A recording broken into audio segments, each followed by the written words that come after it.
O'Reilly. You need parts? O'Reilly Auto Parts has parts.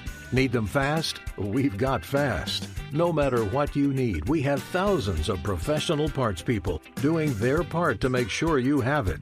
Product availability. Just one part that makes O'Reilly stand apart. The professional parts people. O'Reilly Auto Parts. You ever get that feeling the walls closing in, the concrete jungle suffocating you? You crave some wide open spaces, the chance to connect with nature, maybe in a spot all your own. Well, head over to land.com. They've got ranches, forests, mountains, streams, you name it. Search by acreage. You can search by location. You can search by the kind of hunting and fishing you're dreaming of. Land.com.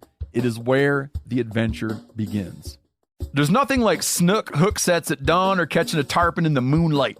Find your next fishing trip made easy on fishingbooker.com and experience the magic of the Sunshine State or any other destination on your fishing bucket list. Book a blue water adventure in search of sailfish or go snapper fishing with the kids. With over 6,000 captains and trips to choose from, planning your next one just got a whole lot easier. Download the Fishing Booker app on the Google Play or App Store, or visit them online at fishingbooker.com to book your trip today. Hey, it's the Hunting Collective, and I'm Ben O'Brien. Another week coming at you, another great episode. We've got a little roundtable discussion on private land and public land and the cultural significance of those two things. And there's a little bit of a debate going on that we address with Steve Ranella, Mark Kenyon, Sam Lundgren, myself, talking about all lands and that they matter. And then we're going to travel on into Berkeley, California, to UC Berkeley, and talk to Professor Luke McCulley about his work as a rangeland ecologist and working. They did a study on private lands and how we use them, how we lease them, how we own them, and why they're important. So hopefully you stick around for all of that. But before we get to that, it's summertime, man. And that's the time you should be thinking about Yeti coolers, to be exact. Yeti makes a lot of things. If you go to Yeti.com, you'll find that they make lots and lots of things. And nobody has really given me the products to talk about in these little bits, but I'm going to tell you right now that the Hopper Flip 18 is my favorite thing this summer. And there's a lot of reasons. One, I can put a lot of beer in it. It's also durable. We can put it in the drift boat. We can put it in the back of the truck. Well, I can load it up, sling it over my shoulder, carry it to the river's edge, and my little boy's throwing a Snoopy line in the water, and I'm there drinking beer while he's doing it. It's just the best portable cooler on the market, in my opinion. It also comes in Hopper Flip 12, and it's just the best thing for summer weekends, drinking beer, hanging out. I recently got sent the charcoal version, which I think is pretty hot, but there's also the Fog Gray Tahoe Blue original Yeti hopper that's been around forever. So go to Yeti.com, check out the Hopper Flip 18 and all their other products. Thank those folks for being a partner of the show and making cool products for the summertime, which is right now. So without further ado, we're going to get started. Let's go. I guess I grew up on an older road. A pedal to the metal, always did what I was told. Until I found out that my brand new clothes came secondhand from the rich kids next door. When I grew up fast, I guess I grew up mean. There's 1,000 things inside my head I wish I ain't seen. And now I just wander through a real bad dream, or feeling like I'm coming apart at the seams. But thank you, Jack Daniels. Oh, number 7. Hey, everybody. Welcome to the Hunting Collective. I'm Ben O'Brien, and you're going to be listening to this on 7/9/19. We got a bit of a roundtable of sorts here today in the Meat Eater offices. We'll start to my right with the man they call Steven Ranella. Steve, yep, right here. And then there's Mark. Mark's here. Mark. It's my first time in the new studio, too. Really? This is very nice. Do you feel that Steve takes over the questions. Never mind. I'll talk to you later about it. Okay. No, go ahead. Do you feel that the placement of some of the artwork in here is too close together? It's very... Yeah. I do. For example, right there, I see You like two more of a pieces gap. that I'd like a gap. I also noticed that there's zero whitetail content here. Of course you do. Yeah, but there's zero fucking zebra content. I know, Go. but still, Okay, I'm done. There's not 80% of hunters aren't zebra hunters. just given our context of our conversation, I think that That'd we're be gonna real, have- yeah. Yeah, but there's no pictures of anyone doing anything. Yeah. There's turkeys, There's there's planes, crabs, there's plains, pro planes. Oh, mountain goat. mountains. I like that there's blue crabs because There's I'm from really Maryland. only one horn myth. going on in here, and there's just a little bit of a moose antler in that one. There's Yep. a buffalo behind us.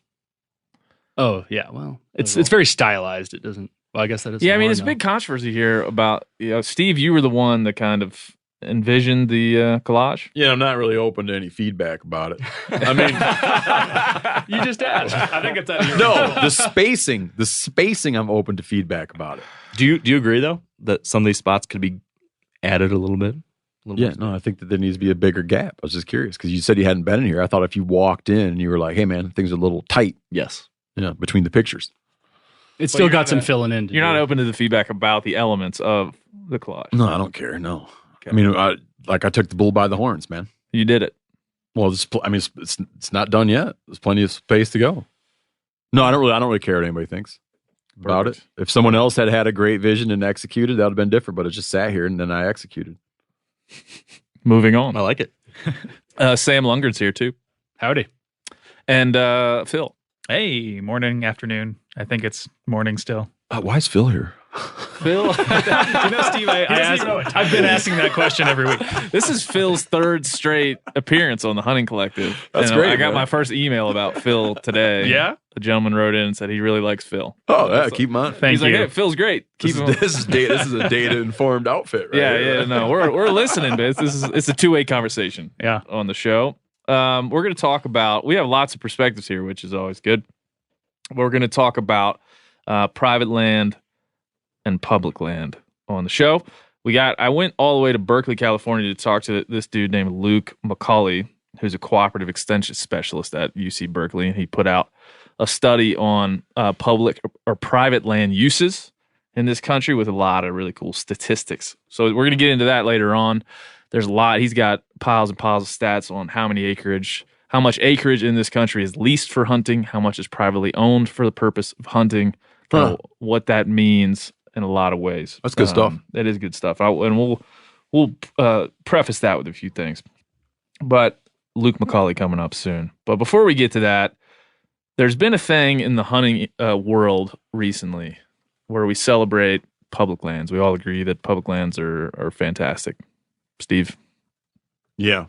And you look like a real tool with a private landowner T-shirt. Though I have seen guys who wear one in jest, but it looks like you're bragging. Looks like you're bragging. You are bragging. But There's a t-shirt. doesn't just look like it. A t-shirt company just released a shirt last week on this whole issue, and the front looks just like the public landowner shirt from BHA, but it says private land leasee. That's funny. Yep. Yeah, that you're not bragging then. No, but it's definitely speaking to the phenomena of the public land excitement in that shirt and stuff, and this is a reaction to that. Yeah, because you get to hunt public land. You just go there and hunt. Yeah. Wow, that's exciting. True. I don't know. Is it exciting to go somewhere and pay a guy to let you hunt? I would rather not. That guy sounds excited about it. Well, I've hunted leased property and had a great time. I hunt my friends' private ranches and farms and have a great time. I have a great time. But I don't every feel time. all like proud and excited about it. You don't feel like you'd wear that T-shirt. Only in A jest. private at this landowner point. T-shirt. Yeah. Yeah, but I mean, between my place in Alaska, I own 2.6.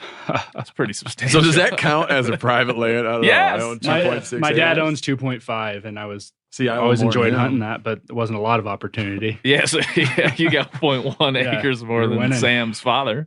I killed my first deer on my family's 3.2 acre property. Did you really? Yeah. Did it run over the fence? It did. I imagine it did, man. So the statute of limitations on that is up. Uh-huh. No. And my dad was really stressed out because I had a flashlight and we were walking down to try to find it that night. He's got, put that flashlight down. Put that flashlight down. The neighbors won't really see it. He was all worried.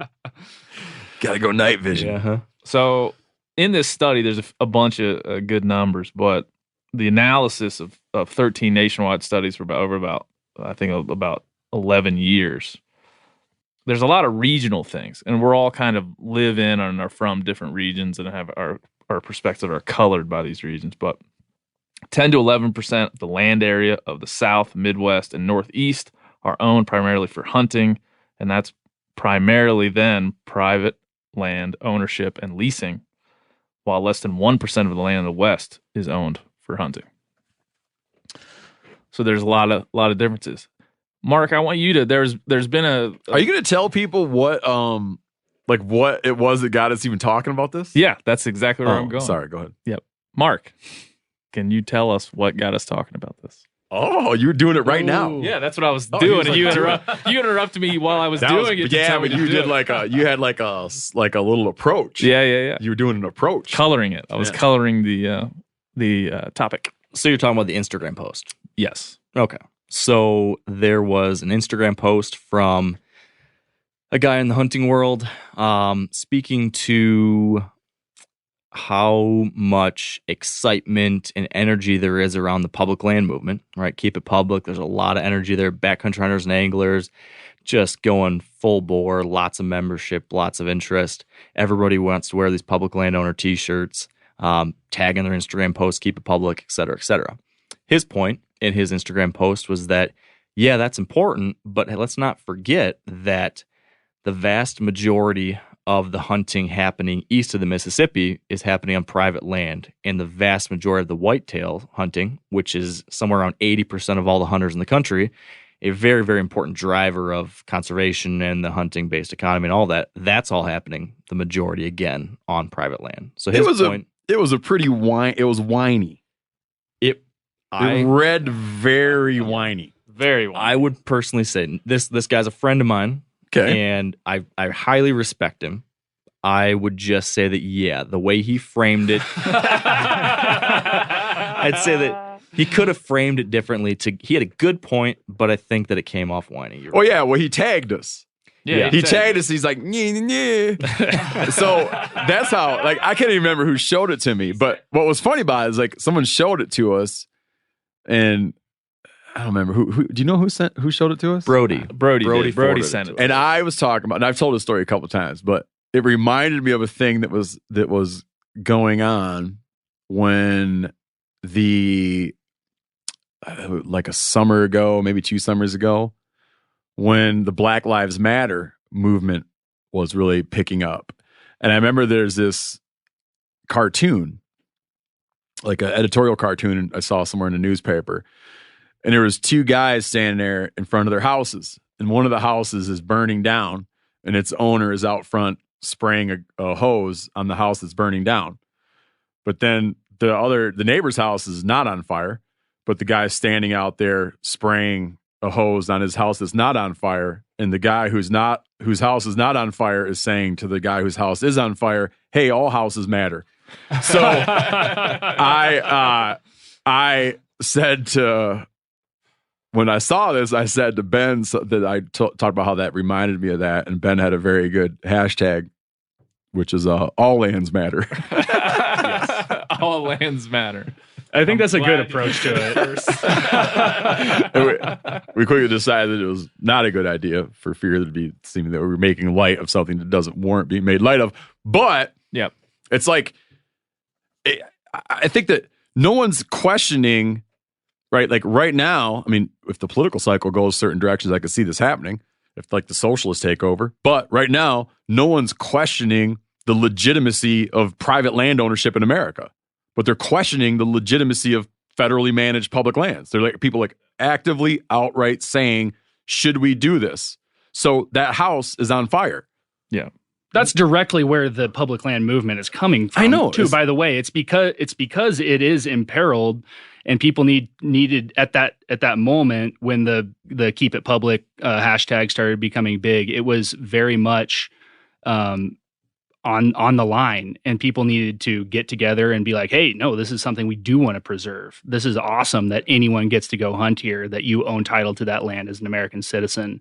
So it was a reaction from that. So that Instagram post felt like it really lacked a lot of historical context. Let me give you a little bit from the Instagram post itself. This person says, "In my opinion, it's almost become a cult-like mantra for a new much needed but potentially misguided segment of hunters. I mean, there's now more public land t-shirts out there than a Van Halen tour. And being the killjoy, I would have gone like not Van Halen. Yeah. That's a little dated. That's a little dated. That's my big issue. Talk about historical context, man. It's a little bit dated. If you wanted to go that era, you could have gone GNR. Yeah. GNR. Right? GNR? Yep. But like, yeah, as you know, what are you talking about? Like with Diamond Dave or Sammy? Listen, look, I think the main thing here is like he's trying to color, or there's a lot of people, and I feel it's legit. Mark, you can tell me if I'm wrong, but I think there's a lot of people in the East, a lot of people in the whitetail world, a lot of people in the South that are feeling a little bit left out of the party. That's what this is deriving from a little bit. But what? I don't get it. Like left out of the party. Yeah, you're invited to the party, man. Just show up. Bring some beer like what you like. It'd be like if I smoke cigarettes, and then people are like, then there's like cigar aficionado. I'm like, oh, those guys that like it. Don't forget, a lot of us like cigarettes. Yeah. I mean, who cares? Let me just. If a guy or a gal gets into hunting by listening to like someone who celebrates public land all the time, they get into hunting and their BHA and their TRCP, and this is the thing that they're introduced to hunting through that lens. This guy is saying, "Hey, also, new guy, this is what I have to offer. I'm a whitetail guy." If you have a lot of money. Is it not, excuse me, is it not well known that private land, there's some pretty good hunting on private land? Yes, and is it not well known that there is a thing called private land and you can buy it if you have the money, and it's nice if you can? And do you have to have that caveat in every discussion of public land? Because I feel like that's what they're asking for. But that exists all the time. You hear any rhetoric coming out of BHA and TRCP, like you listen very long. They're all like, Lantani says this all the time. He's like, hell yeah, I'd like to have my own private ranch. Everybody would like that. Every hunter aspires to that, but many of us can't afford it because the prices have been going through the roof and land's always been expensive. It's one of the only things that doesn't really depreciate. So I hunt private land as much as I hunt public land. Hell yeah. Okay. It's great. Everybody loves it's all about both. I like to keep this going. This guy is saying that the over emphasis on public land is hoping that we do not lose focus on what really impacts conservation. So I think what this is coming from, this is like, it's like when you have, it's a cultural thing, and it's when a band gets really cool, there's sometimes a reaction to that band getting so cool, now you don't want to like it anymore. Yeah, no, that's how I feel about Van Halen, man. I feel like a lot of people are getting like into Van Halen, and I'm kind of like, dude, man, it was cool when like a year ago, right? It's like the bandwagon thing. Like the Golden State Warriors got really great at basketball, and then Steve's face just became gray. He was immediately flummoxed. Bring it back in. Bring it back in, Mark. Steve's about to walk. Yeah, like, is there a Warrior clan in Golden State? This sporting event you speak of.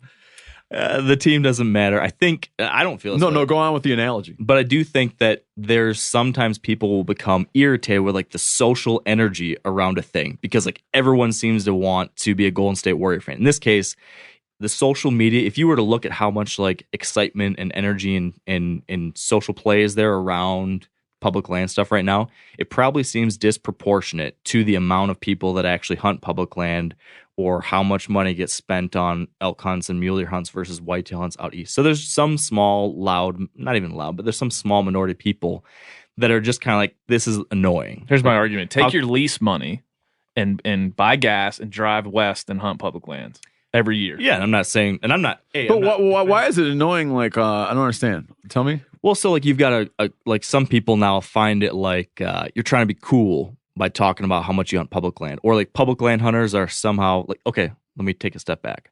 I do think that there is a little bit of a feeling like the Midwestern East Coast typical whitetail hunter that public land Western guys are elitist a little bit. Like we're better because we hike in 14 miles and we hunt public land and we wear this shirt, and everyone, it's a real cool thing to be a part of right now. So are people that wakeboard, are they annoyed about how surfers like surfing? It could be. I don't know. And the thing is, the public land guys out west who hear this kind of stuff think they're elitist. Sure. Because they have Private the kind land. of resources or connections to be able to hunt private land. Yeah. A lot of people would like to be able to do that. But they're finding a way to celebrate what used to be looked down upon as really second class. And I'm in no means am I defending this viewpoint. I'm just trying to explain what I think there is a little bit of a feeling. Like, why would someone make this new T-shirt that says private land leaser on it, except for it's in spite of all these people think they're so cool wearing public landowner shirts? Well, guess what? You can be cool. No, that's not why. It's like the guy that came to one of our live events with a private landowner T-shirt. He just thought it was funny. Right. He's like, nah. Yes, it's that kind of thing. Yeah. But the thing is, well, go on. I was just gonna say it's funny, but then it's also kind of making like a counterculture statement, like flipping the bird to everyone who thinks this is so cool. Here's what I'm gonna say about it. I struggle greatly with the elitist thing. I don't get it either. That makes absolutely no sense at all. Like, you're talking about the most... It's absurd. It's absurd. It's the most democratic thing that there ever was, and the person that says it's elitist could get in their car and drive and go do it tomorrow. Dude, go on opening day. On opening day, go to Michigan. You know it well. You know all the spots. Go to Michigan and do a sort of economic portrait of the people who are hunting private land and the people who are hunting public land, and find out what their annual salaries are and education levels, okay? And then go tell me how elitist the guys are who are down at the state game area. Yeah. Give me a break. And then go do that in Montana too, and it's going to be a similar breakdown. I mean, come on. I think, and again, I'm not saying this. I'm saying that I've Look at you walking the line. I picked up vibes from people. I don't feel this way. But what I do think is that people... public land hunting is more difficult. Like, there's a certain cachet that public land hunters are getting now, right? So it's like a cool thing. It's a badge of honor to put on you to say, I killed this buck on public land. It's I feel that it's there are 1,000 variables. There are 1,000 variables, but I count it. If I look at all the things, all the components, and something like that happens, like someone gets I like big mule deer bucks a lot. If someone gets a big mule deer buck and it's on a 80,000 acre ranch, I don't have how did that dude pull that off? Yeah. If a guy gets a big mule deer buck on an over the counter tag and he's hunting BLM land down in Colorado and he does it again next year, I'm like, what does that guy have that I don't have? That guy's a good hunter. And that's why when you describe a thing you killed, you modify it with where? How? Where? Yeah. This is my public land buck. Yep. You don't say this is my private land buck because of just what Steve is saying. Yeah, if it had an eye on the back of its head, I'd talk about that too. But so I'm just saying, I think that the people that do hunt 1,000-acre leases or that have their own private land, there's like some kind of, maybe it's an insecurity, maybe it's, I don't know what it is, but there's some pushback there. Yeah. That's all. And you're just kind of hearing it rumbling around a little bit. And this shirt and this post, I think, is just a sign of that in some way. I get it, but we used to hang out on national forest land when we were kids. So we grew up right at the southern terminus of what's now the Hiawatha Manistee National Forest. Yeah. It changed names. Anyhow. The signs just say Manistee still, but. That's where we grew up. And we did a lot of hunting on it. And we did a lot of hunting on Harold Zeldenruss and Alan Zerlott's farms. I was very aware of how and who Alan Zerlott and Harold Zeldenruss came to have their farm. And I was very aware of how they managed said farm and how it was financed and who owned it and all that kind of stuff. The National Forest, people treated it like shit. It's where you went to shoot signs. It's where you went to take and run over signs. Dump garbage. It's where you went to go bahan. It's where you went to do keggers and not clean up and burn tires. And you treated it as though it was just this thing that everyone took for granted and no one knew where it came from, who, the men and women who work to maintain it, how it came to be. The fact that there's been an increasing awareness of the history, mechanics, and funding of these places and gaining and establishing and promoting a deepened, heightened respect for these places and taking some pride in these places, I don't think that that's a comment on the work that Alan Zerlott and Harold Zeldenruss did on their farm. It's not the same thing. Yeah. Yep. Those places had a guardian. It's just different. Yeah.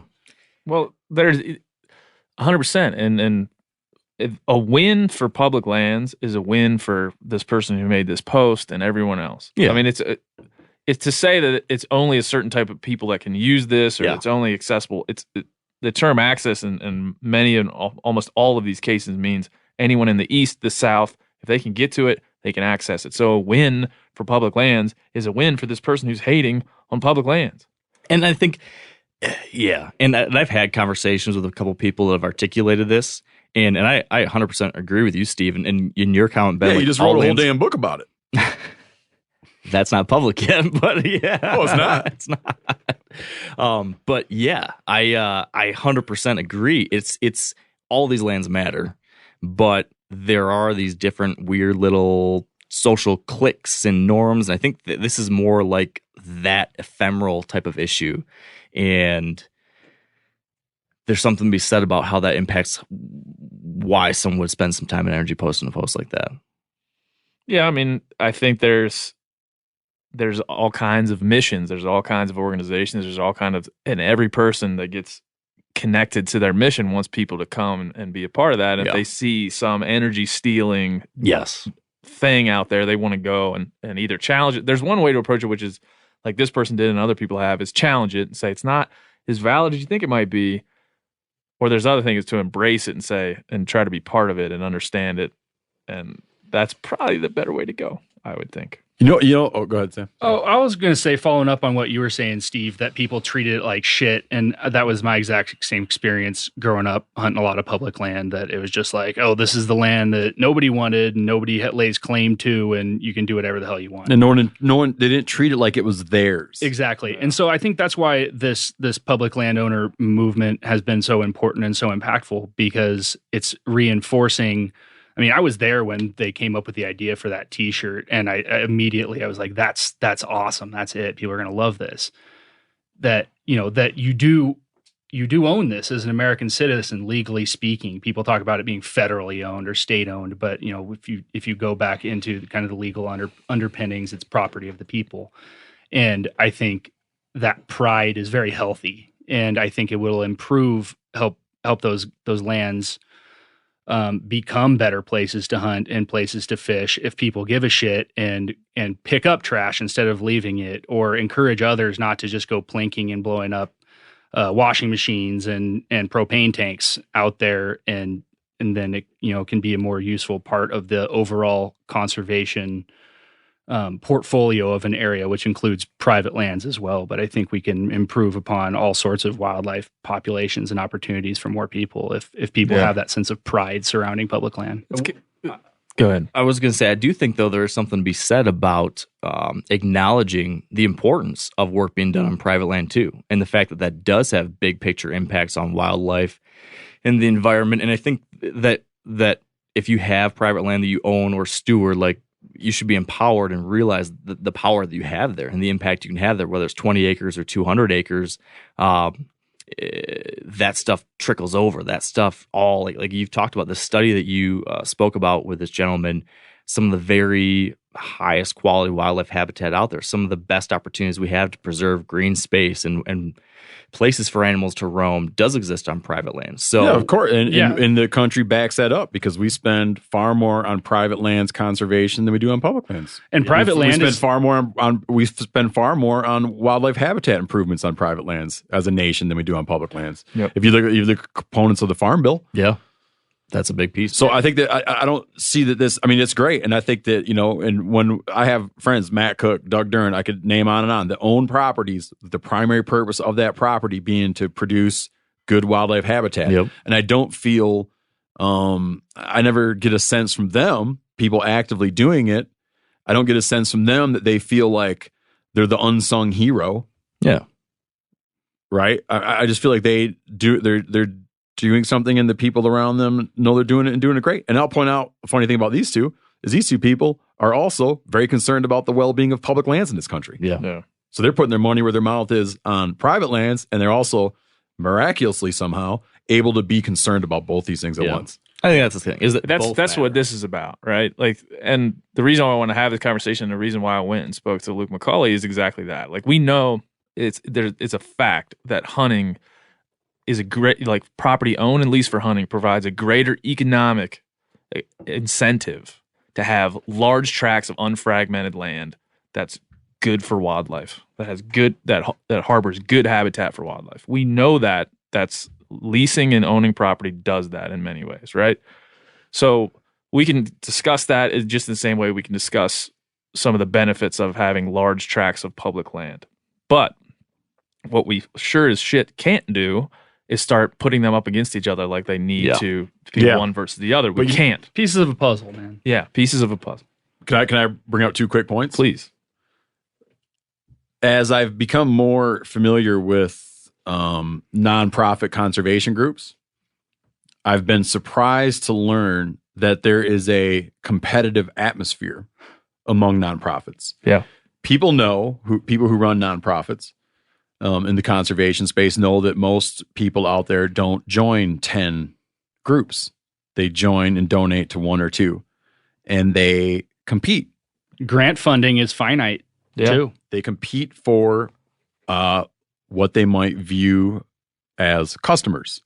And so I feel that there's a little bit of that at play, where people that are going over wholly with their finances and time and volunteer work with a very dedicated public land agenda, that other players in the conservation space would be challenged by that because it might automatically seem to exclude their interests.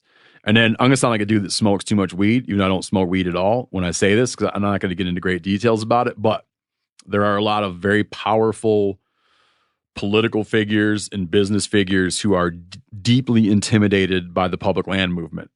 And they find ways to go and attack people who are vocal about public lands. Ben and I have been like hit and punished for being vocal about public lands because you're upsetting a political status quo.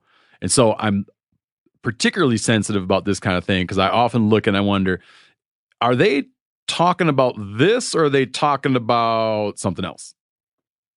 Right? Right. Yeah. And that's me having a hit. Yeah, THC is the podcast that you're on. I'll add the bong bubble in later. Thanks, Phil. Now, listen, Phil, what do you think about all this? Goddamn, Ben. Well, I mean, for me, coming from just like hunting 101, I think a lot of people also just take a massive sense of pride in something that they grew up doing. And at least, like, for example, I grew up in Portland and I don't give a shit about basketball, but when the Blazers were doing well, there was like a little part of me that was kind of like, woohoo, go team. And I like, if you grew up, I was like that with the Seahawks when they were good, very briefly. Yeah. And then now I don't care anymore. If you grew up hunting mostly private lands, or like that's what, your dad, your grandpa took you to, and then all of a sudden public lands get more clout kind of in the hunting community, there's you get kind of defensive, right? Trying to defend like something that you grew up with or are proud of. Yeah, that's a great point, man. And I think it's like, wait a minute, you should be proud of my farm. Yeah, well yeah, but they hear people like Steve and myself and Ben say that, like, it bumps up the purity score or whatever when it's a big buck taken on public land, and they're like, well, hell, I put in a lot of work to grow a big buck on my land. That's still valuable. It's still just as cool. And I would have to agree with them. It's still really cool. It's still cool to kill a big buck unless it's behind a high. Yeah, and I'd be like, hey, can I hunt your place? Yeah, exactly. Let me come see how cool it is. Yeah, prove it. Yeah, prove it. But I hear what you're saying, man. That points very well. See, that's why Phil's on the show. Point. Phil comes in. We should probably just end on Phil, like a Phil comment at the end of every opening segment, just to really get people to transition into. But here's a guy who's never hunted and he just pulled out a gem. Could you play a doctor on radio? What's that? I don't know. Dr. Phil. Doctor. Yeah. It's already taken. I hadn't even thought of that, man. Dr. Phil. We'll end on Dr. Phil, his perspective. But can I ask one more question? Please do. What's up with that dog collar laying there? My dog likes to shake his head because he gets those ear infections, and I figured that'd probably sound pretty bad on the audio if he started rattling that thing around, so I take it off for thought podcast. Maybe you and Ben were. I don't know. Where's this going? Like, did I come in on something? Did I stumble in on something? No. We take our lunch break seriously here. Yeah. All right, guys. We all good here? We Good. figured it out? Did we? Yeah. Oh yeah, I mean, what did we decide? We all lands matter. That's what we All decided. lives matter. O'Reilly Auto Parts are in the business of keeping your car on the road. O'Reilly Auto Parts offer friendly, helpful service and the parts knowledge you need for all your maintenance and repairs. If you're confused about what part you need, like what wipers are going to be the best, what replacement headlights are going to be the best, go into O'Reilly and talk to the people that work there because they're great and they're super friendly and they'll get you squared away where you walk out knowing you got the right thing. They've got thousands of parts and accessories in stock, either in-store or online, so you never have to worry if you're in a jam. Do you need your windshield wipers replaced? You need a brake light fixed? You need some quick service? They'll help you find the right part or point you to the nearest local repair shop for help. The professional parts people at O'Reilly Auto Parts are your one-stop shop for all things auto do-it-yourself, and you can find what you need in-store or online. Stop by O'Reilly Auto Parts today or visit us at O'ReillyAuto.com/MeatEater. That's O'ReillyAuto.com/MeatEater. You ever get that feeling you're stuck inside staring at screens and a primal urge kicks in? You crave wide open spaces, fresh air, the chance to connect with the land. Well, maybe it's time to find your own piece of the wild, but searching for property can be a maze. That's where Land.com comes in. They got millions of listings across the country, from mountain ranches to hidden fishing holes. Their search tools are like a seasoned guide helping you narrow down what you want. Land.com isn't just about buying and selling. It's about finding a place to hunt, fish, explore, or simply sit by a campfire and listen to the crickets. So head over to Land.com today to turn one day into today, because trust me, there's nothing quite like the feeling of standing on your own piece of earth. There's nothing like snook hook sets at dawn or catching a tarpon in the moonlight. Find your next fishing trip made easy on fishingbooker.com and experience the magic of the Sunshine State or any other destination on your fishing bucket list. Book a blue water adventure in search of sailfish or go snapper fishing with the kids. With over 6,000 captains and trips to choose from, planning your next one just got a whole lot easier. Download the Fishing Booker app on the Google Play or App Store or visit them online at fishingbooker.com to book your trip today. Speaking of that, we're going to go transport back in time a couple weeks. We're going to go to Berkeley, California, talk to Luke McCulley in his office in the grand old campus of Berkeley, UC Berkeley. We're going to learn more about private lands, leased lands, and their impact on this country and continue this discussion over there. So enjoy. Thank you, Ben. Thanks, Ben. Thanks. I guess I grew up on an older road. Hey, Luke, how's it going, man? Going well. How are you doing? Oh, man, I'm doing really good. I'm in UC Berkeley. I feel oddly comfortable. I don't feel strange. People told me that I would have to watch out when I was here. Right. It seems fine to me. A lot of nice people around. Yeah. A lot of interesting people around. A lot of nice people.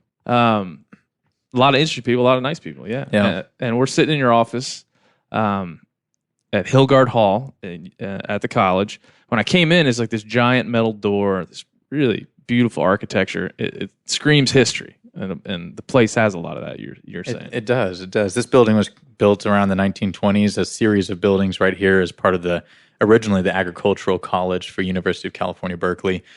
Berkeley is one of the land grants for California, and California is a little bit different in a lot of ways, including how their university system's set up. Most states have a single land grant college, which really delivers a lot of the applied research out to farmers and ranchers in their agricultural colleges. Here in Berkeley, it started here at Berkeley, and it's extended out to University of California, Davis, where the majority of that agricultural research occurs today. And there's also quite a bit that's happening down at UC Riverside. But Berkeley maintains some of this agricultural research that's designed to bring the best conservation practices, the best production practices out to farmers and ranchers to improve outcomes for the people living out there, as well as the natural resources that we all rely upon. Yeah, no, it's when you walk in the door, there's glass cases with soil samples on the wall. So Hillgard is considered the father of modern soil science. So he has streets named after him here in Berkeley. He created some of the first textbooks describing soils. So that's some of the main components of how we grow crops and how plants grow and animals grow and all the things we're interested in. So he was a instrumental figure here at Berkeley, and there's been a number of those people here. It's really quite humbling to be here among people, the Nobel laureates who have come out of this university, and to look out and think that, you might be passing by somebody like that on the streets, whether it's a nuclear physicist or somebody who's instrumental in agriculture. Yeah, it's a beautiful place, impactful place. And I'm happy to be here. When you were explaining the cooperative extension and some of your work, there's a big history to that, long time that's been happening. Give people a little bit more color into that, just to understand. Yeah, so all of our land grant colleges, I'd mentioned how Berkeley's part of the land grant system. Yep. They were, back in the 1910s and 20s, somewhere around then, there was a agricultural researcher found that he had developed some new varieties of corn or different crops, and he found that farmers weren't adopting them. And they were reluctant to try new things. And so he found there was a real need to bring research that he was performing out to the farmers and ranchers so that they could actually try them out. It was a problem of adopting new technologies. So he began this effort where he would have demonstrations on the research sites. He'd bring farmers out to see. If you've ever heard of 4-H, that's part of cooperative extension. Nice. It's the effort to bring kids. One of the ideas behind that was that they could give some of these new crop varieties to kids to plant in the little home garden. And when the parents saw the kids' crops growing better than the crops in the fields, they'd start thinking about adopting some of these new technologies too. So it was a way to get new information out and to promote adoption of new and the best practices. Yeah. And so you were telling me that you're probably one of the only folks around here, especially in this building, thinking about hunting specifically. Probably. I'm a little bit of a novelty over here at Berkeley. Other people do work on hunting. It's oftentimes in the context of, I have some great colleagues who work in Africa, working on bushmeat hunting and very different contexts of where people are hunting monkeys, hunting endangered species, for their livelihoods, to survive, for protein. And those are a whole different set of challenges that fortunately we have a much more developed and regulated system here in the United States that functions really well. Yeah. And we're really blessed to have that sort of system here. Oh, that's true. And for, somebody like you sit in a place like this to focus on this subject, the subject we're going to cover here over the next hour or so, I think was enlightening to me, and the guys at the Congressional Sportsmen's Foundation, Andy Traharn, sent me an email like, hey, here's a guy that you should look at. Because as much as we in the hunting space talk about and advocate for public lands and do so as we should, there's there's a little bit of data here that opens up the door to a whole big conversation on private lands and what they mean, and rangelands and the real impact that they have on not only our ecosystems, but our economy and different things like that. So that's what brought me here, because I think it's an important topic. I think we can make it as popular as our public land movement. Keep it public is something everybody likes to say. I think we need to also understand like what private lands do and what they mean, and you're the guy. Yeah, and how private lands came about. A lot of times we don't even think how did private lands become private? How did public lands become public? And it really comes back to the early settlers' days when the country was being founded, and there's this westward expansion. Really, and the reason I like to focus on private lands is that private lands are some of the most productive lands in the United States. I think about 60 or 70%. If you include Alaska, it's 60% of our lands are private lands. If you exclude Alaska, it's up to 70%, because Alaska is just such a huge land mass. Yeah. But you have this vast area of the U.S. that is private. And why is that? Was because there was, the Homestead Act was moving people, and people were going out to farm land and to make it productive. They really focused on the areas where they could grow crops and make a living. That 160 acres estimate for Homestead Act land that you could acquire by moving westward worked pretty well until you hit about the 100th meridian, and your rainfall started to drop below 30 inches a year.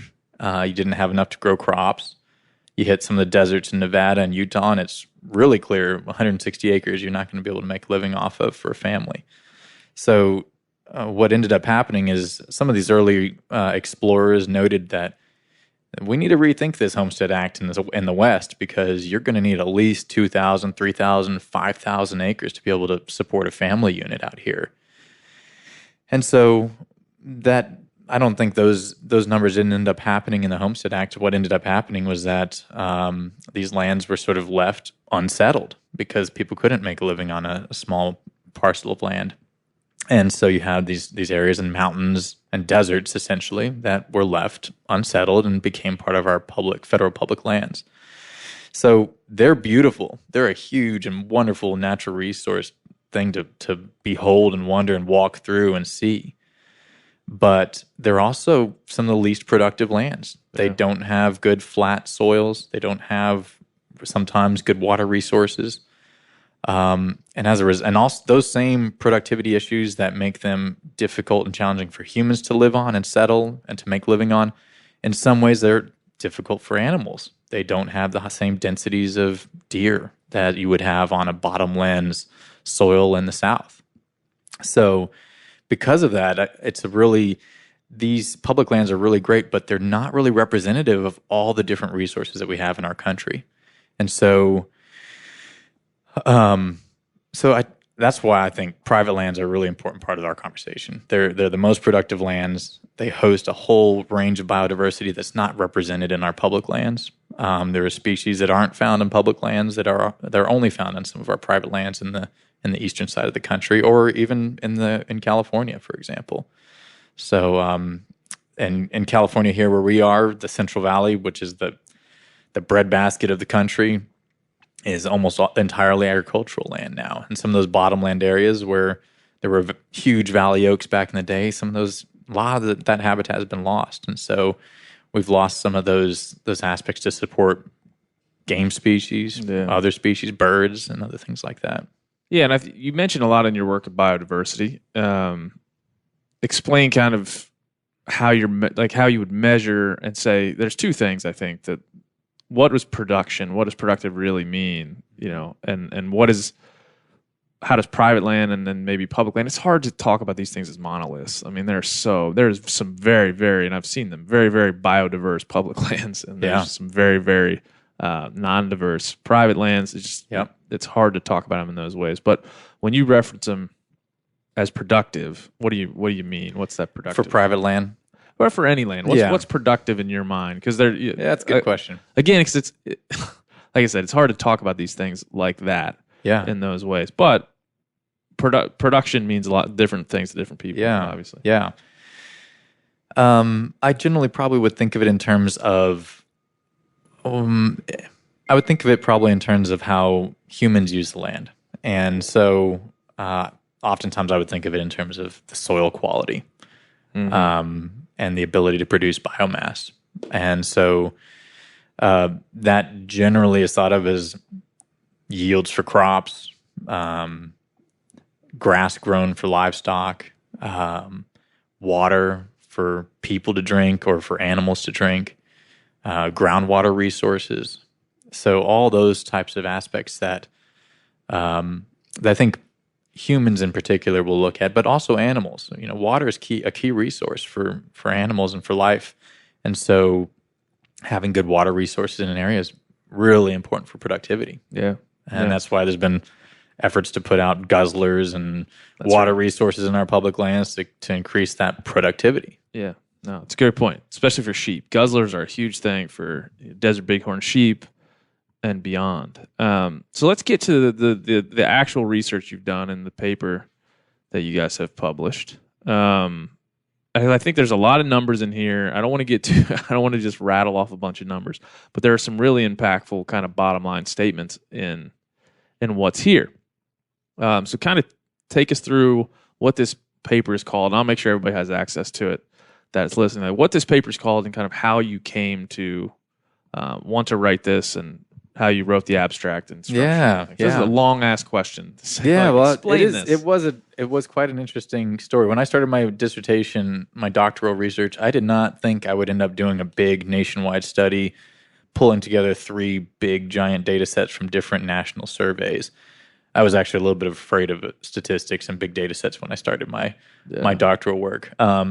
This paper is titled "The Role of Wildlife Associated Recreation in Private Land Use and Conservation, Providing the Missing Baseline." Bam. That's not going to get a lot of people clicking on the old website. We'll have to rewrite that headline. Providing the missing baseline. Maybe Yeah, that's it. That's a little bit of something. We'll sensationalize it somehow. Right. Don't worry. Public land sucks. It was, I found private land. I would talk to people. I was interested in interviewing ranchers and learning how ranchers might be using hunting, and hunting might be an incentive for ranchers to maintain more wildlife habitat. Yeah. It's an old concept that Aldo Leopold came up with and suggested in the 1930s. He said, if farmers and ranchers are going to be able to earn something from having wildlife on their land, it's going to incentivize them to keep some habitat for these fawns in the back 40 or in the certain parts of their areas, or leave the edges of their crops for quail or other different wildlife species. So as I was talking to different ranchers and experts in this field, they kept saying, well, private land, we really don't really know that much about how much private land is being used for hunting. And so I began looking. I started finding, I started learning about U.S. Department of Agriculture had these big data sets that were available, and they polled every farmer and rancher in the country every 5 years or every few years. There was a variety of different surveys. And I said, well, before I go and interview a bunch of ranchers asking them how much of their land is used for hunting, I should use data that's already been collected by our government. Yeah. So I started looking into the Department of Agriculture Agricultural Resource Management Survey, which they hold every year. There's some great folks over in Economic Research Service over at USDA who helped me out. I'll give a shout out to Bob Dubman, who helped me out getting these data set up. And I had to go to a cold room up in Sacramento, which was totally cut off from the internet, because this is economic data of farmer and ranchers, and they have to keep it very protected. Yeah. So I made trips up to Sacramento and started learning how to use R and all these statistical programs to figure out what are these numbers, how many farmers and ranchers are doing this, how many acres are there. Well, I dug into that and I found, well, there's certain limitations to that data set. And there's another data set, the National Survey of Fishing, Hunting, and Wildlife Associated Recreation, or Wildlife Watching. Yep. And I thought, well, I should take a look at that one. And it turns out there's a question in there about private land that's used for hunting, both owned for hunting and leased for hunting, and that people use for like day use fees, sort of like guided hunts. So I added that to my analysis. I pulled that in and figured out all 3. I pulled together 3 of those surveys over the course of like 10 years, because there's really the way the sampling works. I had to aggregate these things to improve the standard deviations and statistical stuff. But all that exciting stuff, all that exciting fun stuff that your listeners, I'm sure, are really excited. It interests me to delve into. It interests me. So if right, you just fast forward through the data, 'cause I love comparing. Like, it's funny. I'm jumping ahead. Yeah, go ahead. I'm not going to jump ahead. In fact, when you're doing all that research and you're kind of jumping, you're lily padding to these like the spheres of relevance, to get. Are you changing your goals during that, or are you have a North Star? Like, I want to find out this thing, or as you see the different available data sets, do you change your goal? Well, I think there's a key overarching question, and I think that's one thing I learned from some of my mentors in my research program, is that you do have a key guiding question, and that helps to guide your program. And for me, it was like, what is the role of hunting in conservation? Yeah. Is it actually helping with conservation, especially on the private land side? So as you gather data, and somebody articulated this really well, you allow, when you're writing science, I oftentimes didn't like to think of like science as a story, because I felt like science is all about facts and data. I don't want to tell stories. I'm here to tell facts. But actually, somebody actually changed my mind about that, and they said, actually, you're telling a story, but your data are the characters. Your surveys are the characters, and you have to let them speak. and let them be part of your story. So that's where I think how this process occurs, where I had one survey and I said, they're telling me something, but it's limited and I don't know about this other type of landscape. And so I'm missing some nuance to the story, and this character can only tell me so much. I need more characters to make the story. And that's where I went to the national survey. And then I ended up going to the U.S. Forest Service, had a big national woodland owner survey. Some of your listeners might even have filled out some of these surveys in the past. So Brett Butler over at Forest Service helped set me up with some of their data. So we pulled all these things together to understand, describe the broader picture for private land use and the land use types that are utilized for this. Is it forest? Is it rangeland? Turns out the majority is forest land. A lot of the South is really considered forest land, and that's a dominant area for hunting in the country, as well as the upper Midwest area, Wisconsin, Minnesota, Michigan. Huge areas of forest that are hunted, oftentimes for free, sometimes under leases. But a lot of really interesting nuance came out of analyzing these. Yeah. So just so everyone's tracking with us, we are talking about a study here that's pulling together a lot of national data to determine, what you said before, kind of the hypothesis is conservation, is hunting a valuable way to produce conservation on public land or on private lands. Beyond that, like, how are people using these lands? You have some really interesting stuff about owned versus leased, and like you said, the regionalities and state by state. I'm not sure how you crack the egg and walk through this. I'm sure you've thought this through. But what's the first, when you say, here's the things we found, what's the first thing you would say to people? What's the overarching abstract here?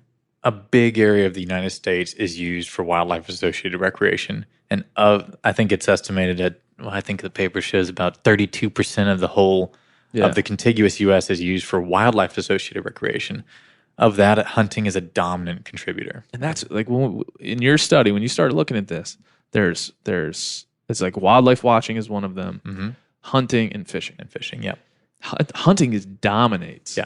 In terms of the land area. Yeah, right. Absolutely. Right. And you didn't go into that thinking, oh, yeah, hunting will be the thing that knocks it out of the park, did you? I mean, well, in some ways I do. In some ways I had some ideas to that because I've hunted on lands, and you go to big ranches, you need big areas. Deer are traveling over hundreds of acres. Elk are traveling over thousands, sometimes tens of thousands of acres, miles and miles being crossed. So when I think of a hunting lease, I think of multiple hundreds, if not thousands of acres, ideally. When I think of a fishing lease, you really just need access to the stream. Yeah. You just need an acre. When I think of wildlife watching, some people can do that in their backyard. Do it from the road. Yeah. You can, and a lot of people do, and this survey did show that. Yeah. But so it wasn't too surprising, but it was surprising to me to quantify for the first time the actual millions and millions of acres, 220 million acres of land leased for hunting in the United States. That's a huge land use. It's a lot of, yeah. And when I think about hunting and conservation, oftentimes people will just say, well, hunting is conservation. And I wonder, well, what is that? What do you mean by that? How do we actually say that? What does that mean? Yeah. Because we buy hunting licenses? Because our money goes to the state agencies? Is that conservation? Are the state agencies necessarily putting that back into conservation on the ground? I think in a lot of cases, yes. Yes. But it's not necessarily a straight line. There might be other things where some of those funds go to that aren't necessarily conservation. Yeah, and there's hunter recruitment. There's a lot. I mean, if you look at how the dollars are amassed and what they're spent on, it's complicated. It's a complicated state by state. We always roll out this like 60 to 70% of state revenues come from but it varies so much state by state that it's hard to nail down. Yeah. And you're right. I say this all the time. Hunting is not conservation. Conservation is conservation. Right. Hunting is hunting. We've done a great job in this country of kind of intertwining the two in ways that we really can't now separate. But you don't have a choice to pay the excise tax in the Pittman-Robertson. You do not have a choice to buy a tag. I mean, you're either buy a tag or you're a poacher. Yeah. And so, yes, they are intertwined, but conservation is, to me, still sits parallel and is a byproduct of hunting, not hunting in and of itself. Absolutely. And when I think about this topic, especially in this paper, I thought there's really two ways in which one can think of conservation. One is what I still see as one of the biggest things causing losses of wildlife is habitat loss. It's still one of the main drivers We talk a lot about climate change, and climate change does change habitat loss, can drive that. But really, we're talking about paved roads. We're talking about housing developments that are taking up thousands of acres now of more additional previously habitat. Or we're talking about agriculture, this intensive agriculture that's moved into previously uncultivated areas. That is a known loss, and that is still the main way in which we are losing species and losing the quality of our natural resources. So I think land use, and that's why this paper is published in Land Use Policy, because I thought if hunting is actually contributing to a reduction in conversion of land out of natural spaces, that would be a really great finding. We oftentimes think of hunting as, we think of conservation as like, okay, practices on the ground, and we'll get to that next because we did get into that in this paper. But I also thought, well, what's the indirect aspect? If people are paying money to keep land in this Aldo Leopold method, they're paying money to a rancher and he's keeping his land as a ranch instead of selling off 20 acres here and 30 acres there for whether it's a vineyard or a housing development or whatever. And and hunting is helping him stay in business, so he keeps his unit contiguous. That's a win for conservation. So the land use aspect, the lack of fragmentation aspect. So yeah, it's this happens. We apply this to a lot of the international hunting issues. You know, trophy hunting based conservation, for lack of a really much better term than that. It's like hunting creates value, right? Mm-hmm. And in this case, is what I'm from reading your paper. What I'm getting from it is hunting creates this value, and value really is what conservation is all about. If something has value, you want to conserve it, right? So, and then conservation leads to, if this equation one step further, the propagation of wildlife. Pushing it down those three levels. And so that's, I think, what when this was introduced to me, I was like, whoa, perfect. Like this fits right into that. This is data that someone's done a lot of work to compile, kind of illustrating that equation in some way. Yeah. Value, I think, is a really great way to think about this. Is the value of our natural resources, the value of rangeland versus a vineyard. Yeah. And economically, if you look at the dollars and cents, there's a lot of money. We found there was billions of dollars being spent for, I think it was $2 billion a year going towards private land conservation or so, private land recreation. Yeah. And that's a lot of money. And I mean, $2 billion is a lot of money, but compared to the U.S. economy, compared to agriculture, it's really quite small. And it is a contribution. And I think what I wanted to show was say, well, how much of a contribution? Where is it working at the edges where it's actually helping? And if you were to lose it, you would be losing potentially a subsidy of real value, of economic value, of billions of dollars, of of dollar values for natural lands. So if you were to ban hunting, you'd lose this. You'd lose this incentive for ranchers to stay in ranching, the money that they would say, this is a value. There's a whole other aspect of value, though, too, for ranchers that has been uncovered with some of my colleagues, researchers. Dr. Lynn Hunsinger, my colleague here, has found that ranchers aren't ranching for money. Ranching is a horrible business to get into. Oftentimes, you'll make 1% return on your on all your land capital. You make 1% return. You do way better just to go stick it in the stock market. Far better. But people do it because they enjoy it. Oftentimes, these ranchers will lose 1% a year, or they'll break even many years.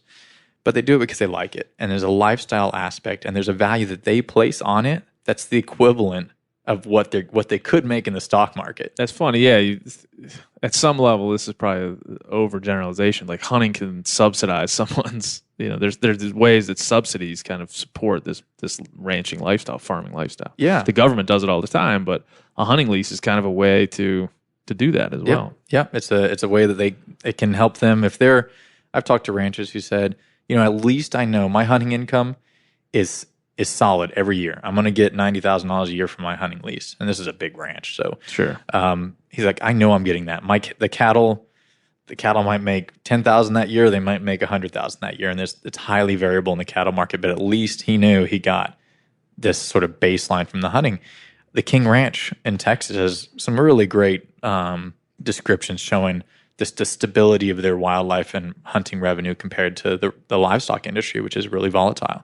So yeah, and in a lot of places in Texas, it ends up about half and half. Hunting ends up being about as much as the livestock. So in that case, that's a big component to the economic picture for these ranchers, in addition to the fact that they just do it because they love it. Yeah. And you've got one thing I pulled out here. Private landowners in the U.S. earn approximately $1.5 billion in annual income from hunting over 220 million acres. And there's a lot of these like percentages and stuff. I like it, which is 16.4% of all private lands in the U.S.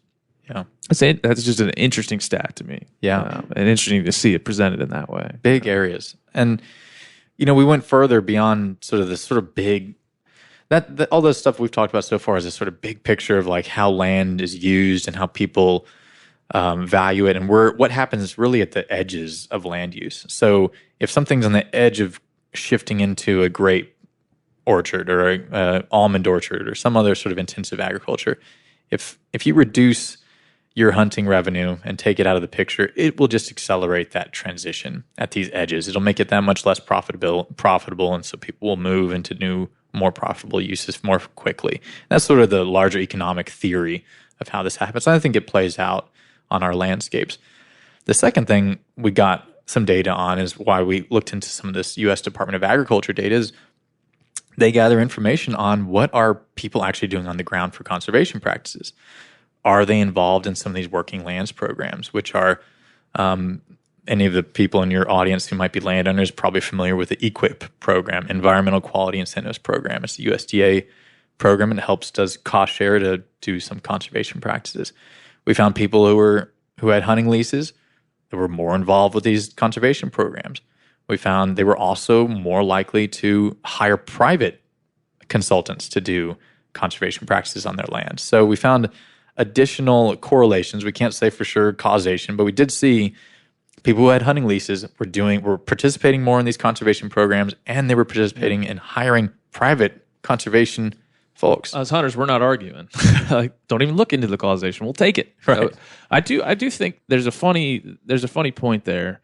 We were talking earlier about the Quality Deer Management Association, the QDMA, and managing land for deer. Now you're manipulating land in certain ways, and if you talk about in the Midwest or the East or the South, all of the land is disturbed. I mean, there's very few pristine places that haven't already been disturbed in some way. So a lot of deer hunters will come in, pay for a lease, and then plant food plots, hinge cut, make screening cover from different areas where there's roads and things like that to give the deer a better place to thrive. And the question that we always ask are those activities by happenstance, driving biodiversity? How much is that kind of like single species driven changes to the landscape really helping everything? I don't know if you have that answer, but it's something that we've been looking at and talking about recently. Absolutely. I think it's something to think about. Absolutely. Yeah. I'd say, like, if you talk to any sort of academic, they'll say, well, it depends. That's the big thing. It depends. If you're planting food plots for deer and having some cover and providing some of these habitat aspects, it's going to benefit some species and it might not be as beneficial for others. I think it's pretty safe to say it's probably better than a housing development. Yeah. That one I feel pretty sure about. It's probably better than an intensive agricultural operation. So to the extent that we make that comparison, I think, yeah, it's probably a win. It's probably a win for conservation, even if it's single species management. There are so many ways to measure biodiversity. We oftentimes don't even think about invertebrate biodiversity, for example. Pollinators. It's hard to measure that. It's really hard to even get in there and measure the diversity of the thousands of species that you could find. And then you can go down to bacteria and think about, well, what are the nematodes in the soil? What's about the diversity at that level? So, but I think that's where I think even hunters have a responsibility. Yeah, think about that. Well, what are the species in your local area that might really depend upon thick forests? Maybe there's some, some thick cedar forests in central Texas, for example. They're important habitat for, I think, black-cap vireos or golden-cheeked warblers, these endangered species.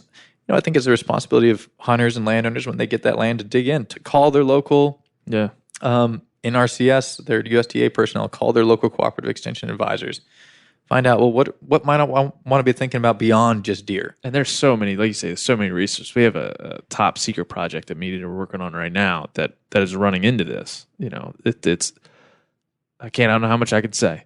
It's top secret. But we're working on, we have a piece of land and we're trying to involve as many state and federal agencies as we can to come in and tell us what we can do better. And I think your point in the causation of, I think hunters are just more inclined to think about conservation because the more you conserve the land and conserve the habitat, the more you have the game that you seek. It's just take it one step further. Is there more you can do, not only to conserve that habitat for the game you seek, but for the other species as well? That'll just help the entire ecosystem which you live and work and play. Absolutely. No, Steve Keller. Have you ever heard of Steve Keller? I don't think so. He was a Yale professor. I think he's retired now. He did a really interesting study. He did surveys of hunters around the world, and he wrote up this brief publication. It got published in some small journal. It wasn't really out. It's not really easy to find on the internet. I should put it on my website. Maybe I'll do that after this. I'd like to read it now. You're saying that. He describes that he found through all of his efforts of surveying hunters around the world, the U.S. and Africa, all over the place. He found there was 3 types of hunters. He said there were utilitarian hunters who just wanted meat. They wanted to bring home food. There were ecologistic hunters, who I think is the kind that we're trying to maybe advocate for or encourage people to think about when we talk about this topic of, well, what other species might you want to think about? And those folks, I think he was really articulate. He said these ecologistic hunters, they wanted to participate in the circle of life. They wanted to be part of it.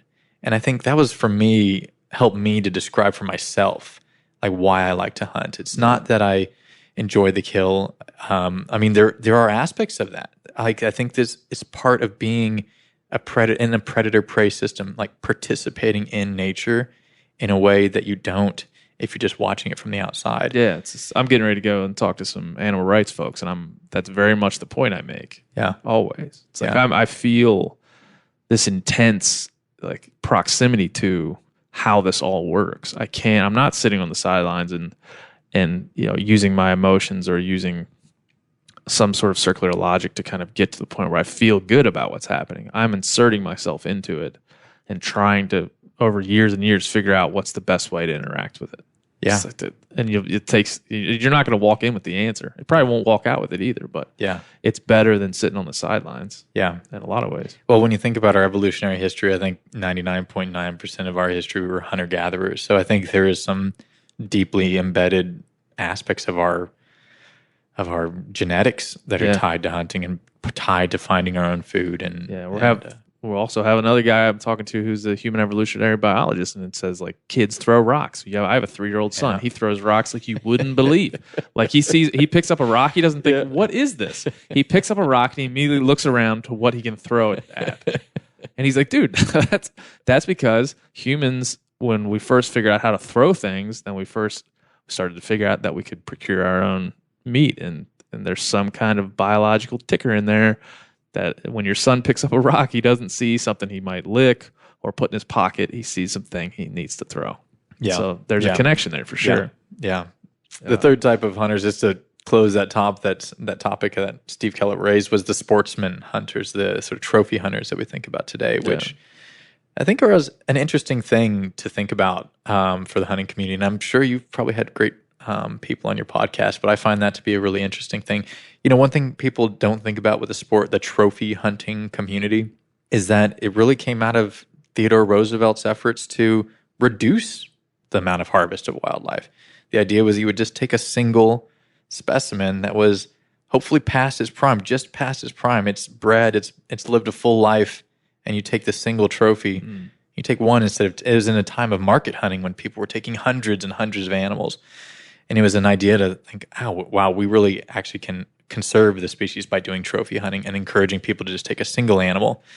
And I think today it's really taken on such a different tone. Yeah, and it's hard when you start to examine, as Keller lays out there, like the motivations of hunters. And that's, I think, where it gets all twisted up. Is like, what's our motivation? Well, I mean, those are 3 really good types. I've met a lot of types. Those are 3 there's three pretty universal types. That kind of covers probably 95% of the hunters I've ever met. There's some outliers there, I'm sure. It kind of covers or mixes, right? Yeah, like the people, people that don't like people that sometimes are. When I hunt, I'm not a trophy hunter when I hunt pheasants. Yeah, but when I'm hunting a mule deer, I'm a trophy hunter, right? So there are just it's such an intertwining and twisting and turning story. But when you start to, and that's what I think in the modern sense we've done, is try to really look at what is the motivation of a hunter, because there's so many people that aren't motivated to do it. There's 97% of the country that are not motivated to do it, and there's a chunk of those folks that are motivated to stop it. And so I think we get so locked in on the motivations that it's hard to see. I think that's what a lot of what your paper is. It's hard to see. There's a lot of trophy hunters that have leases, and what they're doing is benefiting the landscape. Now, you have to separate. I always argue you need to separate those two things. But it's also good to be aware of the benefits of every part of every motivation in hunting. Yeah, no matter what it is. Yeah, And I think those ecologist motivated hunters are. I mean, there's a lot of them, and a lot of them in the whitetail space. Mm-hmm. And in fact, we had a gentleman from the QDMA write a little social post about, hey, look, I think it was, I don't want to misquote him, 83% of hunters live not in the West. Mm-hmm. There's, there's 17% of hunters that live in the West, but there's the bulk of that is public lands. I'll have to get the right numbers. 89% of our public lands are in the West, only 17% of our hunters. Yeah. And like your research backs up the power of the South and the East and the Midwest and that private land chunk of what we do. And access and getting people the ability to get out there and to participate in this nature. I think that's how I got into conservation, is I wanted to be outside. I wanted to participate in this cycle of life. I was out on ranches. I fell in love with ranches. I work in it today. Yeah. And I think the more that we can encourage, ranchers, farmers and ranchers who might have a bad opinion of hunters to think about, well, maybe I should open my lands up for hunters. Maybe I should consider this as something that can not only benefit me economically, but also benefit the natural resources on my land through their work. Oftentimes hunters will volunteer their time and effort to do that work. And so I think while we show there's 22% of the land areas used for wildlife associated recreation, a bunch of that's hunting. There's still a whole lot of other land that's not being used or that's closed off. People might think that hunters are going to shoot your cow or shoot your horse. I've never actually met anybody who actually experienced that. But it's sort of a narrative that is an excuse to not let people on. But I think the more we can allow people in these urban areas to get out into that nature. Look, we have too much at stake to not work together. Yeah. Right? Like, if you don't think you shouldn't hunt animals, but you still want to, I think animal rights folks, they want to maintain wildlife. They want to maintain natural areas. Well, guess what? Hunters do too. But we have a fundamental difference on whether you should harvest an animal or not. But in the end, our goal is to maintain natural areas. And if we're fighting each other, we're just really, we're missing an opportunity to work together and find the common ground and conserve land. I always tell those folks, we start from the exact same place. Mm-hmm. Like it's almost if we were standing back to back and we turn around like, hey, well, we're in the same spot. We both care about natural places and wildlife and ecosystems. We care about this. And in our country, we're lucky enough that most people value these things. Like the bulk of the people in this country would say, there's a herd of elk. Do you value that? Do you want that to be there? Yes, of course I do. Mm-hmm. And we have a structure in place to keep it there. But then for animal rights folks and for hunters, you start to kind of walk away from each other and you forget that you started in the same spot because it's so easy to sensationalize the animal rights folks' beliefs. I think, animal personhood, that's silly. They think killing something and say you care about it, that's silly. Mm-hmm. And you get caught up in like those really, those idiosyncrasies and the fact that we want to kill them, they don't want to kill them. Right. But that's what the conversation is. That's where the heads come together and be like, how can we figure this out where we can coexist? We're both, there's a lot of hunting stories that have led to a lot of wildlife. Yeah. A lot more wildlife. And how nice if every time we heard those sort of descriptions that you just said, like if we instead said, well, actually, we both want the same thing. We both really want to make sure these species survive in the future as a whole, that the populations are viable, and that ecosystems are maintained. Yeah, you're hands off, I'm hands on. Right. Can we just agree that that's where we are? And let's race to the finish and see who does better for wildlife. Yeah, or each has a role. Yeah, or each has it. Yeah, better. That's a way better way to put it. Let's race, bitch. O'Reilly Auto Parts are in the business of keeping your car on the road. O'Reilly Auto Parts offer friendly, helpful service and the parts knowledge you need for all your maintenance and repairs. If you're confused about what part you need, like what wipers are going to be the best, what replacement headlights are going to be the best, go into O'Reilly and talk to the people that work there, because they're great and they're super friendly, and they'll get you squared away where you walk out knowing you got the right thing. They've got thousands of parts and accessories in stock, either in-store or online, so you never have to worry if you're in a jam. Do you need your windshield wipers replaced? You need a brake light fixed? You need some quick service? They'll help you find the right part or point you to the nearest local repair shop for help. The professional parts people at O'Reilly Auto Parts are your one-stop shop for all things auto do-it-yourself, and you can find what you need in-store or online. Stop by O'Reilly Auto Parts today or visit us at O'ReillyAuto.com/MeatEater. That's O'ReillyAuto.com/MeatEater.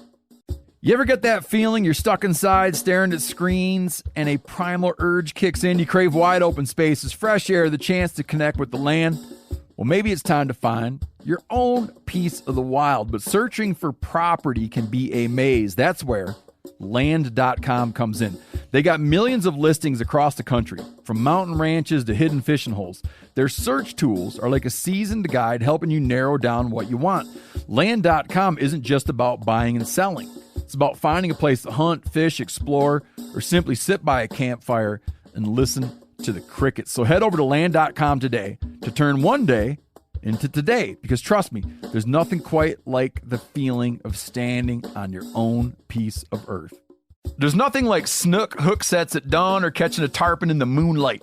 Find your next fishing trip made easy on fishingbooker.com and experience the magic of the Sunshine State or any other destination on your fishing bucket list. Book a blue water adventure in search of sailfish or go snapper fishing with the kids. With over 6,000 captains and trips to choose from, planning your next one just got a whole lot easier. Download the Fishing Booker app on the Google Play or App Store, or visit them online at fishingbooker.com to book your trip today. So one thing that interests me, I don't know that this shocked me, but it was interesting.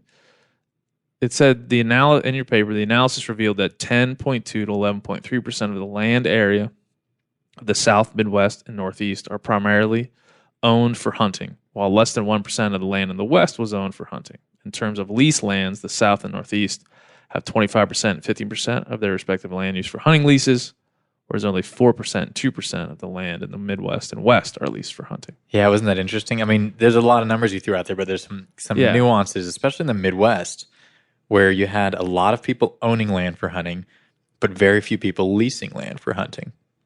And I started digging in, like, what is happening in the Midwest? That's a bunch of hunters live in Wisconsin, and that's some of the highest density of hunters in our country are in that area. And as I dug into some of those states, I found some policies. And this is where the paper sort of ends, as sort of like to think about in the future, and has become a new research avenue for us. But Wisconsin and Minnesota and Michigan, I believe all three of those states, maybe it's just Michigan and Wisconsin, have these forest landowner acts, which give property tax breaks to landowners, forest landowners, if they open up their land for free public hunting. So it cannot be leased. Yep. So you have that tax break is sort of opening up a lot of free land, but it's reducing. I mean, millions of acres are in some of these programs in Wisconsin and Michigan. So I think that really reduces the sort of area that's leased in these states.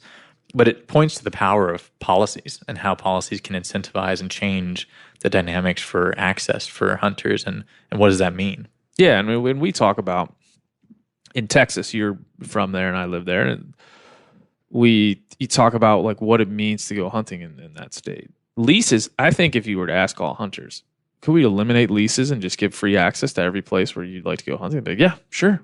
I'll keep my money. I'll spend it on something else. I think we would all agree on that. I mean, we would all agree that most hunters' goal, my goal, is to own land one day. It's way far. I'm going to have to do a lot more podcasts. Tell your friends, folks. I'm going to need more downloads. But that's the American goal, the American dreams, part of my goal. But there's these like things, in the middle, and leasing is kind of like the next best thing. Mm-hmm. But I think we would all agree. If we didn't have to do that, we wouldn't do it. But that's the reality in Texas and a lot of places where leasing happens. Yeah. And to see a lot of your numbers looking at leased land, just shows me how many people are doing it, and how as a hunting company that I work for, this podcast about hunting, we don't talk about how to lease land, where to lease land, what to do with it, how to be a good leasee, how to find people to come and lease your land that'll take good care of it.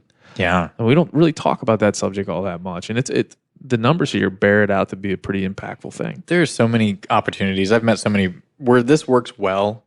Landowners really love their hunting. They're hunters. They love having them out there. They provide a service to them. They know there's not going to be an illegal pot grow in the back of the ranch. They know that there's going to be guys crawling around the property and keeping an eye on it.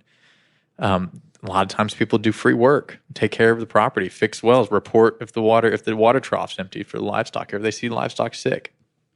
It's nice to have the sort of eyes on the ground for some of these landowners.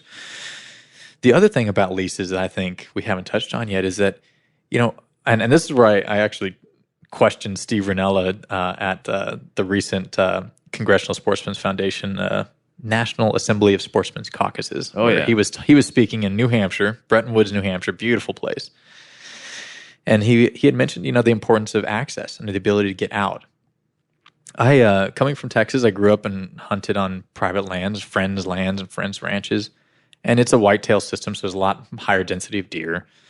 But coming out to California and becoming a public land hunter, that it is exceedingly hard, and sometimes to even see a single legal animal over the course of a week. Mm-hmm. It takes a whole nother level of skill, which is good. It's if you want to become an excellent hunter, being able to harvest a solid trophy buck on public land, you have to be quite a good hunter, or you might get really lucky too. That's right. But I think it can be discouraging for a new hunter going out and to spend a week out and not even see a legal buck, because they've gotten so attuned to the pressures that they just become totally nocturnal at whenever the hunting season opens. They can hear. It is remarkable. We have half of California's public land, and even though there's only 2% of the state population is hunters, you go out into the Mendocino National Forest on opening day of archery season, and every campground is full. There are vehicles driving those roads. There's lots of people here. Yeah, these deer know they can smell the exhaust in the forest and thinking something's going on today. I better hightail out of here. And so some of these challenges in the public land. And when you talked about if we were to eliminate all leases and let free public access, in some ways there's some beneficial aspects to having that limitation to be able to really limit the density of hunters out there. I don't know how to manage that in some of these systems, because I am torn. It is great to have public access and be able to go out whenever you want. But then if you don't see a deer, you don't see a harvestable animal, that's tough. It's hard. I've been flippant about it in the past, say things like, well, you got to value the experience. You got to value the time outside. And then at the end of the day, you're like, wait a minute. If I'm playing chess, I'm trying to beat you. You have a goal. I have a goal. If I'm hunting, I'm trying to kill an animal. It's just silly for someone to say, well, it's like being outside. No, I'd like to have some nice fresh meat on the ground. So that it's a point to be made that there's a balance, right? And that's what I really think this conversation really is all about. Is in my mind that's what it's about. It's about understanding the whole picture, and not that I feel that we need to overemphasize one thing or the other. But I've always said, and I've said this on this podcast many times, public lands It's like apple pie and bald eagles and Teddy Roosevelt. It's easy to love public lands. I mean, it's also easy to promote them. I mean, what is it? It's free access. It's not free, you pay for it, but we all own them. We have these shirts, public landowners. We all own this land. We have this. I've hunted primarily in national forests for all of turkey season, and my dad's from the East Coast, and he comes to hunt with me, and I don't know that he really understands, and I don't know that I do yet because I've only been living in Montana for six or 8 months. Not that I don't really understand that. So it's public land is an easy sell. It's like we all pay into this. We all get to use it. It's beautiful landscapes. It's open for us to fish, to hunt, to recreate in the ways that we want, as long as we take care of it. Right? It's easy. It's hard. It's harder to sell leases to people. It's harder to talk about private lands and talk about leases. It's just not as marketable. It just isn't. I don't know. You see, this is my Texas upbringing coming up, because I go out to public land and I see a full campground and I see cars all over the roads. And I'm like, oh man, this is not what I was looking for. Yeah. I'm 30 miles down a dirt road in the middle of Mendocino National Forest, and there's people everywhere. Yeah. And there's a certain aspect of density of people that can also, it's easy to sell, but also, I've seen hunting videos where like, yeah, we were planning on going this one valley and for a sheep hunt, but there was 20 cars in the parking lot. We had to change plans. We're going somewhere else. And so there is, that's another thing in this paper found, is that the density of people using hunting lands, that you use these big, wide open spaces. And part of what we want as hunters is to kind of get away from it all and get away from the crowds. And so I think there are public lands where you can find that, but as they get discovered, you can have it. You can have we definitely challenge. love them to death. Yeah, we have loved. I was talking to a buddy from Colorado, and he's like, we are loving the outdoors to death in this state. I said, and it's coming for all the other states that have these resources. People want to use them, and they can be loved to death. So that is a point. And I think there's these competing principles. One of the principles in public lands is like, there's no elitism in public lands. You could be rich, you could be poor, you could have $1, you could have $1 million. Yeah, but you can still go. If you have enough money for the tag and enough time, you could still go and use this resource. It kind of levels the playing field. And that's beautiful. But what happens with private land and leasing, there's this idea that that's what we came to this new world to escape in some way. But at the same time, like you said, I think both these things that play together, both these ideas that play together, help disperse the opportunity, help disperse the number of hunters, and so that it all has to matter. Provide opportunities. Together. Yeah, it all has to matter together. So I'm just trying to better understand that. I would admit to not really, when I read your paper, I'm like, there's a portion of this that I don't understand. There's a portion of this entire land use picture that I'm not picking up here. And reading your paper, I started to pick up some of it. Right. In better detail, because I understand, in the East, in the South, a lot of people lease land. In Texas, a lot of people lease land. A lot of people just have to be really friendly to landowners to get a chance to go hunt. Yeah. Any quality of game. I knew that, but this starts to paint a picture that's important, I think. Yeah. And I also think it's the elitism thing. Maybe it's, when I go out and talk to ranchers, I rarely meet a rancher who's elite. I usually find somebody who's wearing jeans that are dirty and an old shirt, and they're working the land, they're working hard. And there certainly are elite landowners for sure. Oh, sure. But by and large, I did, one of my doctoral chapters was to interview ranchers, and they were like, and I'd tell people like here at Berkeley, I was like, yeah, I'm going to go interview ranchers around the state. And they're like, you're going to tell me you're from Berkeley? I was like, yeah, I guess so. I have to. I've got to introduce myself. Yeah. And I was amazed how few people of these ranchers, I sometimes get a little bit of an eyebrow raise, but a lot of these people, their kids came to Berkeley. Oh, yeah. Or their grandparents went to Berkeley, or their parents, or they themselves did. So there's, a lot of these things are perceptions about like how different we are. And as soon as you meet somebody, you shake their hand, you tell them you're just interested in knowing their perspective. Yeah. They want to share their story too. And I think that plays with private leases as well. I think if you look at it as this big no trespassing sign and this big scary thing, if you instead just call them up, I've had remarkable luck just calling up a landowner. And I called up a couple of landowners that had some safflower growing on it just north of Davis for dove hunting. And it takes a lot of courage to make a cold call to a landowner. And I called 2 people, and both of them granted me access. And they were grateful that I even called them. They were like, "Wow, thank you so much for calling. Yeah. That's really nice of you." They actually felt, I think, pleased to be able to be generous to at the time, a graduate student, somebody kind of lower income, and just wanting to get out into nature. So they have something at stake. They love these lands too. They have something at stake to encourage people to get out there and to enjoy and love these lands in the same way they do. So I don't like that sort of. I mean, I grew up in a place where I knew ranchers that were super friendly. Some of the friendliest people I knew, and so I don't necessarily see that elitism thing as driving the private land lease arrangement. I see it more as an opportunity for controlled, and also for the ability to go to a place and sort of make it your own. Somebody described like the best hunting leases they'd set up.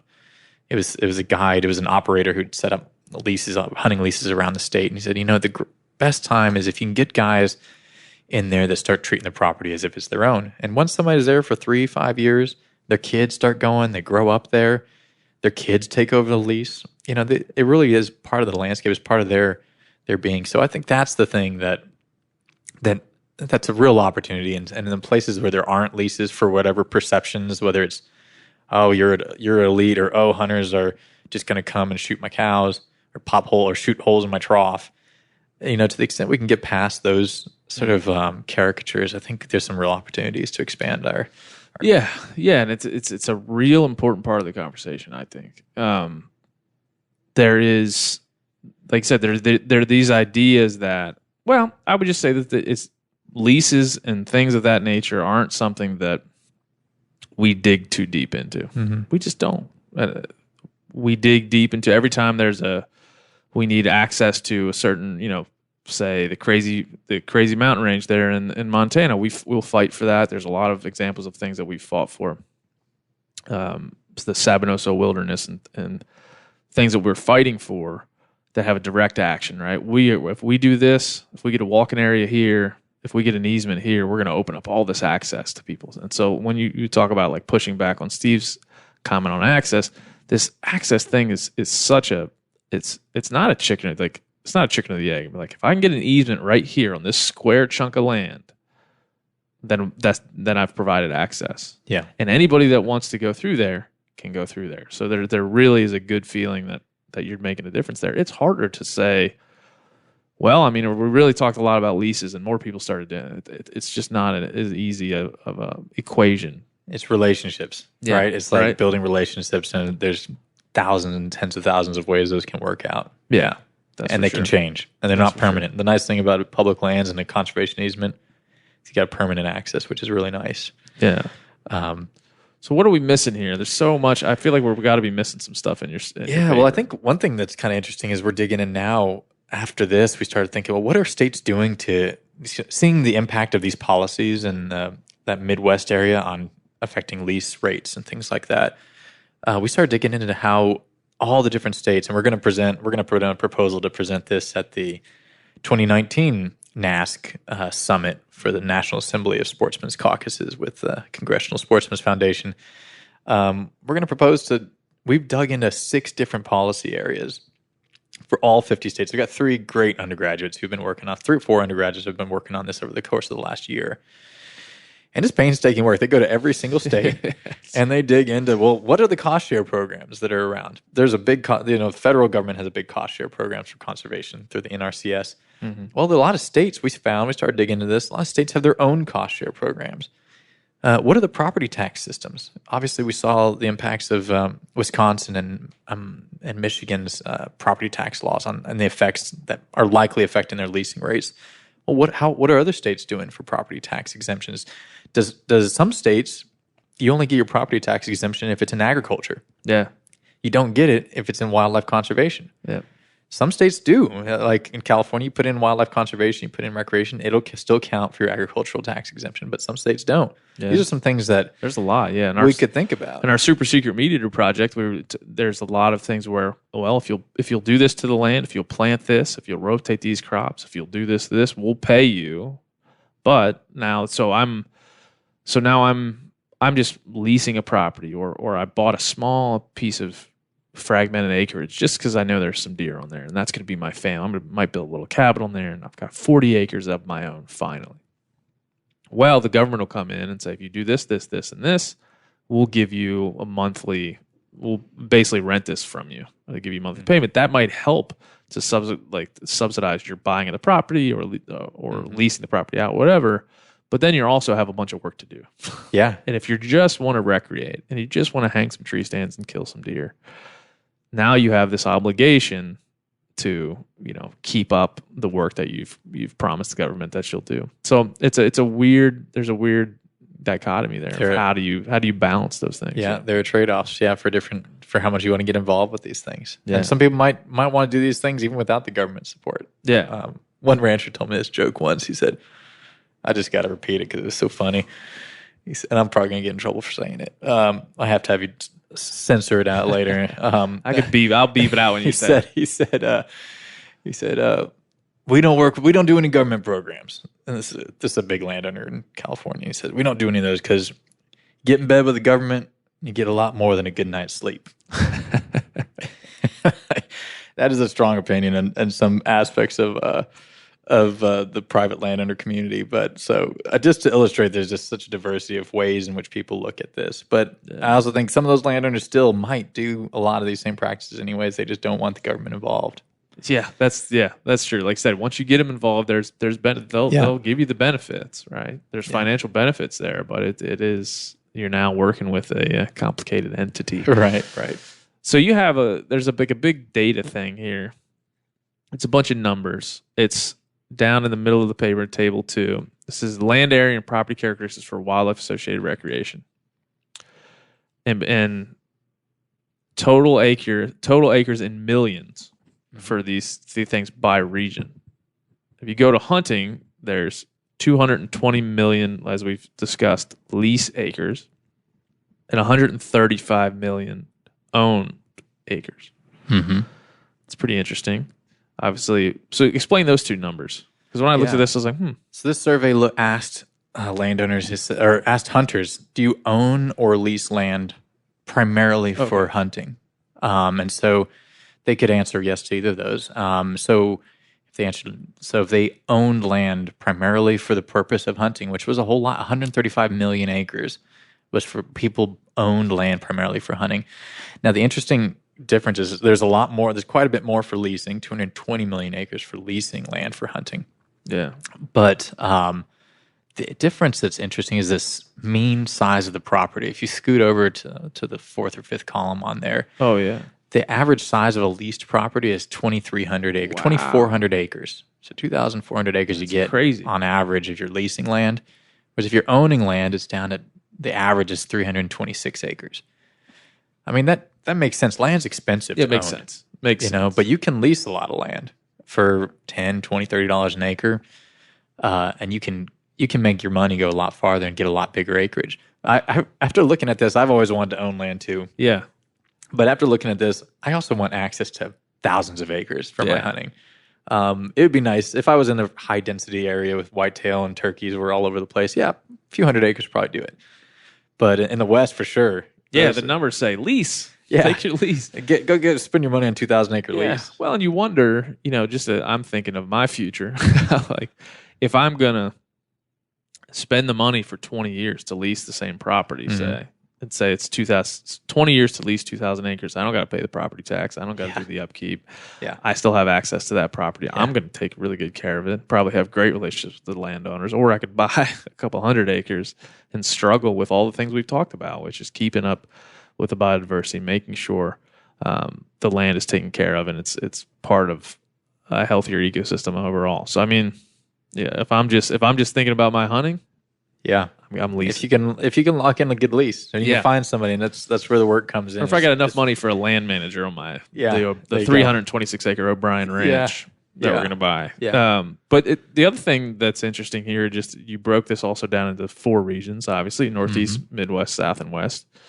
So take people through both the lease and own percentages just by region, because I think that's interesting. Yeah, the leasing. So about 42% of the land leased in the country is in the South.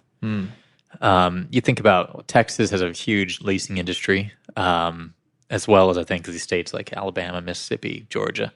So it's just a culture of it. Somebody once, I think I make reference in the paper, one suggestion for why this is that, it was a sociology paper. They said the South was predominantly settled by people from upland areas in Scotland and I think Ireland. Yeah. And they tended to be more, I think they use the word territorial. Now we're getting real deep. And so they, now we're getting they said real scary. they were expecting to have payment for access on their land, and this is going way back to 1800s time frame. Whereas people in North came from areas in England where there was more of an open land culture, and so that this might have been, I think I suggest that this might be some of the reason why you see these very different rates of leasing in the South versus other parts of the country. That's pretty crazy. I mean, the Midwest is 5%, or the Midwest is 6, Northeast 5, West 8, 42 for the South. Yeah, it's it's interesting. That's not a number that's a number that bears explaining. And if that's the way, the it's South. And explained. I think Texas is a big state, and that probably is a big part of that. And I think that same culture follows in places like Alabama. Damn you, Texas! You're always skewing the numbers. I know. What's wrong with you? Own total. There's some interesting things in the own total. That the Northeast there's only 3.7%, and the West only 1.9%, and then in the Midwest and the South 15 and 16% respectively. So interesting that if you combine the South and the Midwest, that's roughly 32% of a 38% number. So it's a huge portion of the. I was really surprised by that sort of dichotomy in the Midwest, that you have this really large number of people owning land, a lot of the owned lands in the Midwest, but very little of the leased lands in the Midwest, and that came down to those sort of those policies up in those states.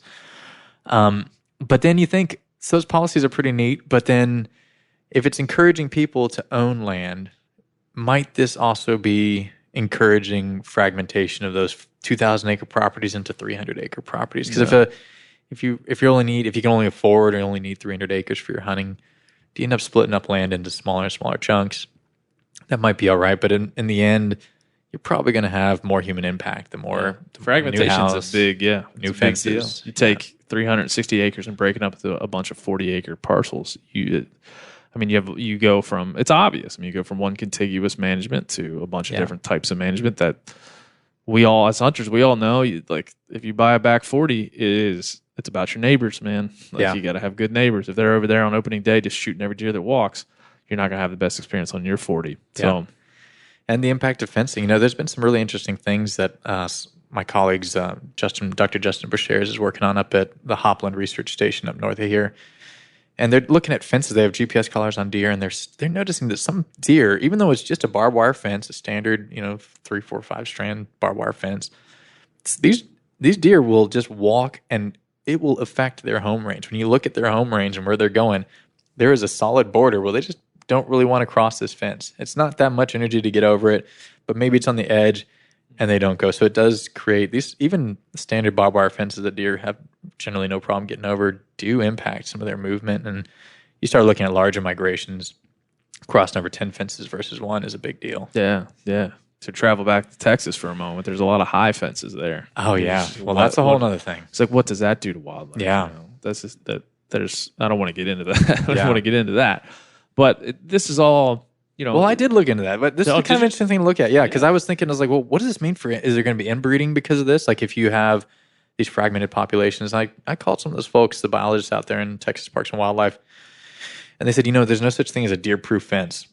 And if you have just one deer get through every year or every couple of years or some very small rate, which they expected, they did not expect to have genetic impacts to these animals. So that was interesting to me. I think certainly it does seem artificial to have this sort of completely broken off system. And they said that to me, I'd be like, yeah, but that's, yeah, but you're still changing the whole system. Yeah, maybe 1 or 2 get through, but maybe they don't. You're certainly leaving that open to happenstance. Yeah. Yeah, man. The other thing here is, as you were saying, this may not be as impactful as I thought it was in first reading it, but fishing. There's 34 million lease and owned total acres. $355 million for hunting, and then for wildlife watching, which is the third one, $49 million. And so hunting is a giant chunk of the data you've compiled. Yeah, in terms of the areas, it's dominant. I mean, compared to wildlife watching and fishing. Like we said, just for fishing, you just need to get access to the stream. Yeah, so it's not. Yeah. You buy a cabin with stream access, and you got it. When I first read that, I'm like, yeah, hunting, fishing, no. You've taken me down a notch with that, all my excitement. And then the wildlife watching too, you can do it on a pretty small. A lot of people like to bird watch. You know, you're going to see your deer in you get 5-10 acres. You'll probably see deer coming through your property if they're deer in the area. Yeah. Well, I mean, I think all this, what strikes me about this is the time you spent, in cold rooms looking at ridiculous amounts of data. I think some people can look at this. We've done some other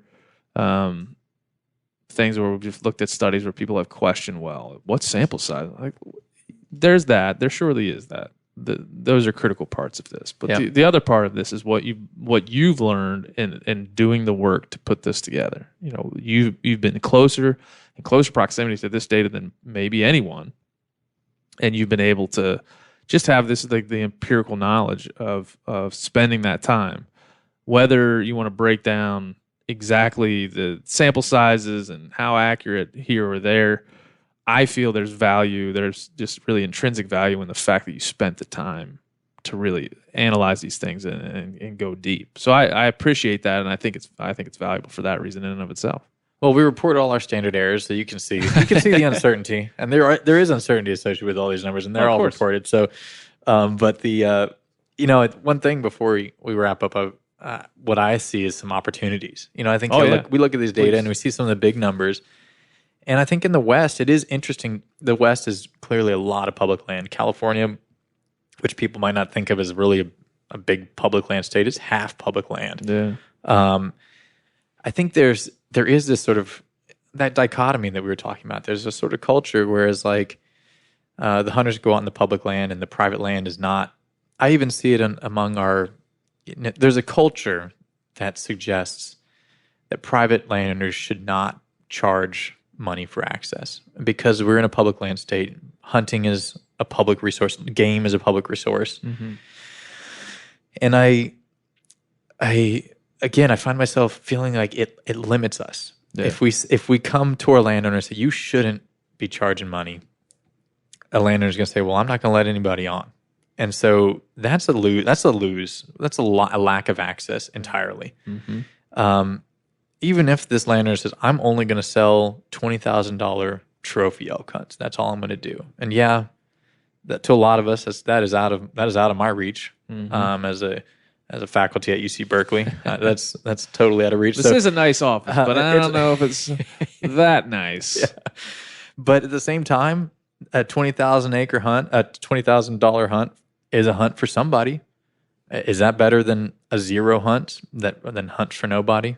And a landowner who's probably going to just do everything he can to get rid of those elk because he has no benefit. Because they're overgrazing his They're grazing his pastures. They're on his irrigated pasture. He has no benefit for them. He's angry at the wildlife agencies. He's angry at hunters.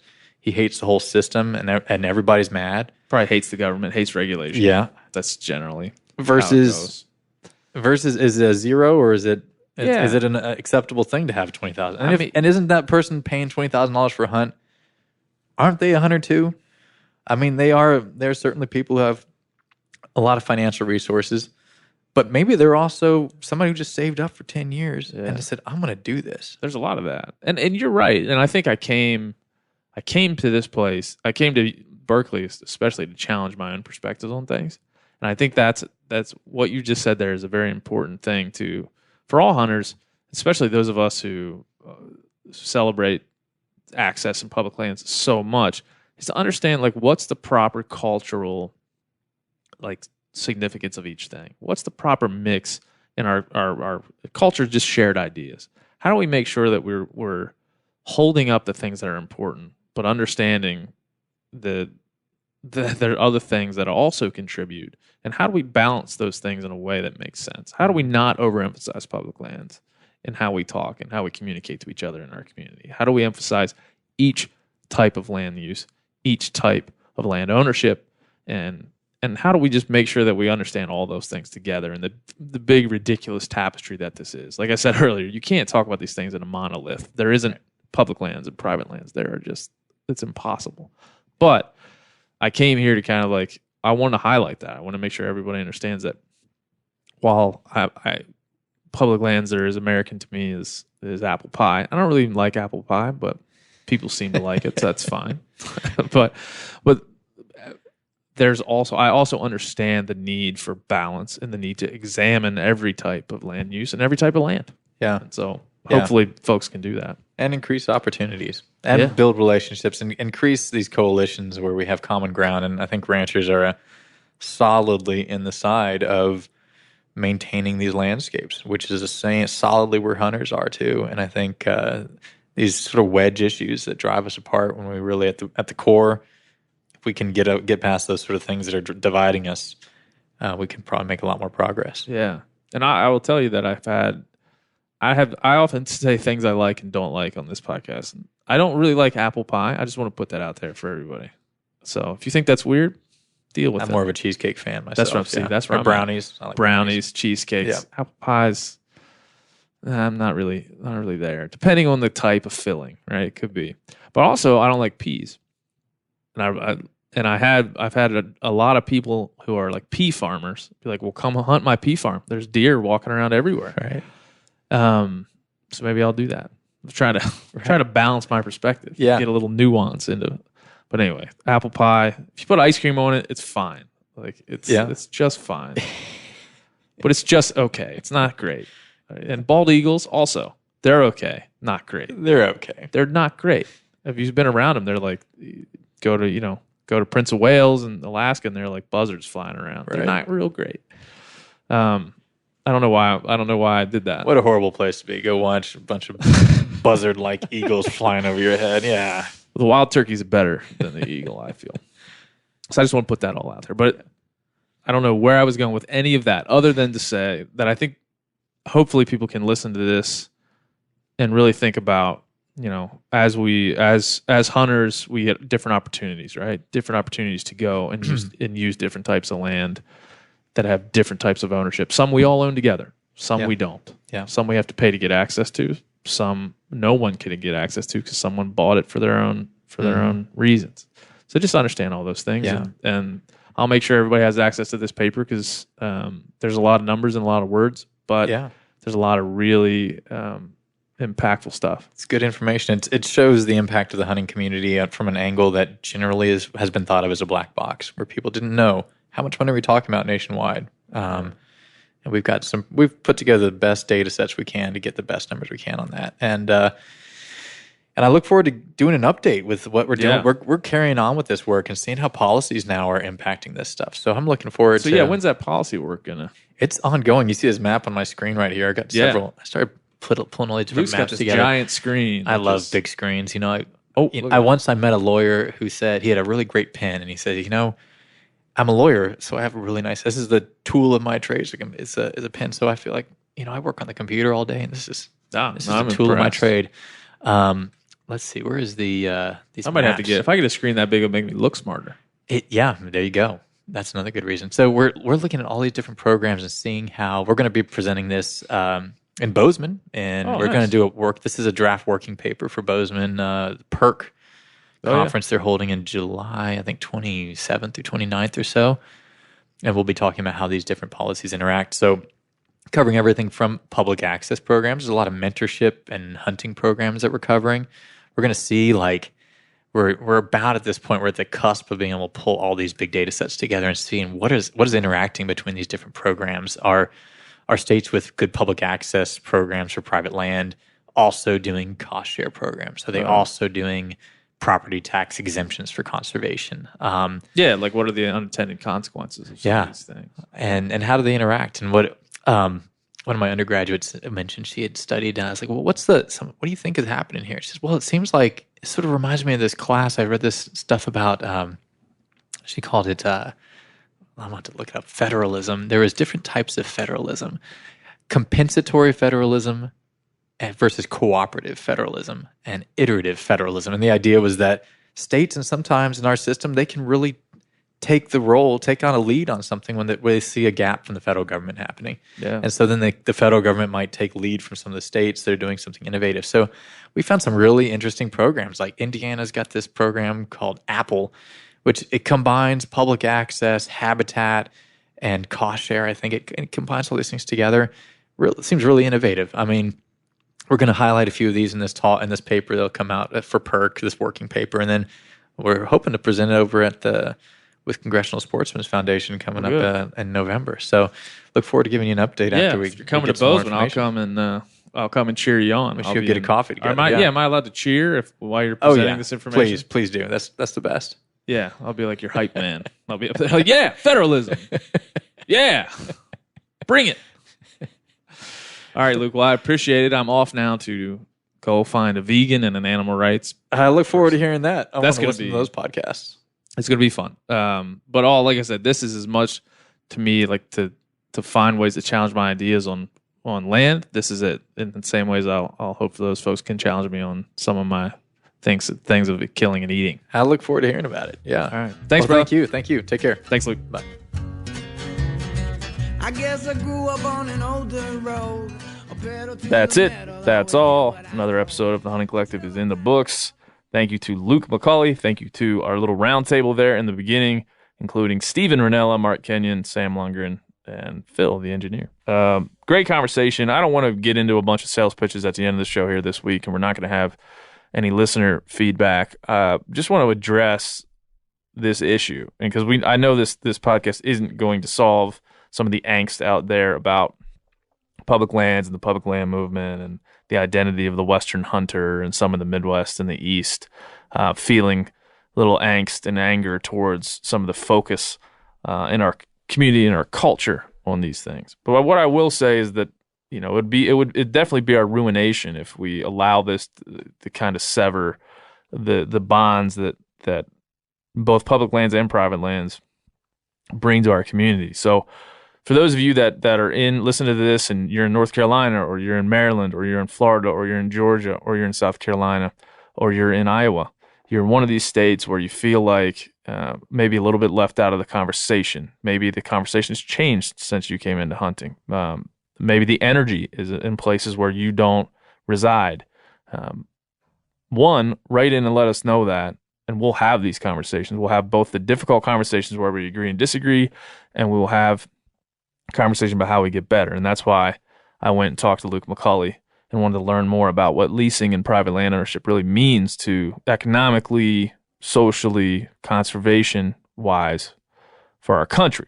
And was pleasantly surprised to find a very educated professor that was sitting in a very unlikely place talking about something that means a lot to me. So as a way to kind of bring this all together, I would just say, certainly while public lands are trendy, we got to watch out in our world for trends and where they're headed and make sure they're always on the right course, as we do with anything else.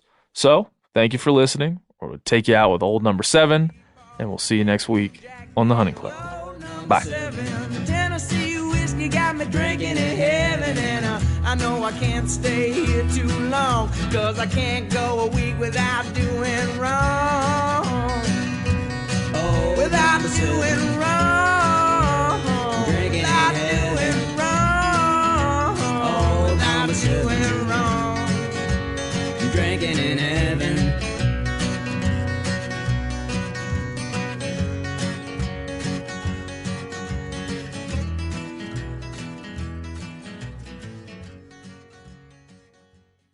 You ever get that feeling the walls closing in, the concrete jungle suffocating you?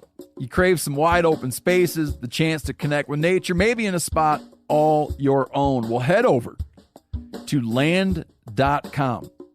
They've got ranches, forests, mountains, streams, you name it. Search by acreage. You can search by location. You can search by the kind of hunting and fishing you're dreaming of. Land.com. It is where the adventure begins. Hey guys, turkey season is in full swing right now, and if you are planning on getting after it, make sure to pick up some Meat Eater Phelps turkey calls to stuff into the old turkey vest or into your fanny pack right now. I carry a few different things. I like to use mouth calls. and I like to use pot calls. Mouth calls or diaphragms, I like them because it gives you hand-free calling, meaning when you're working a bird up close, you can have your gun on your knee, finger on the trigger, ready to roll, and still be making turkey sounds.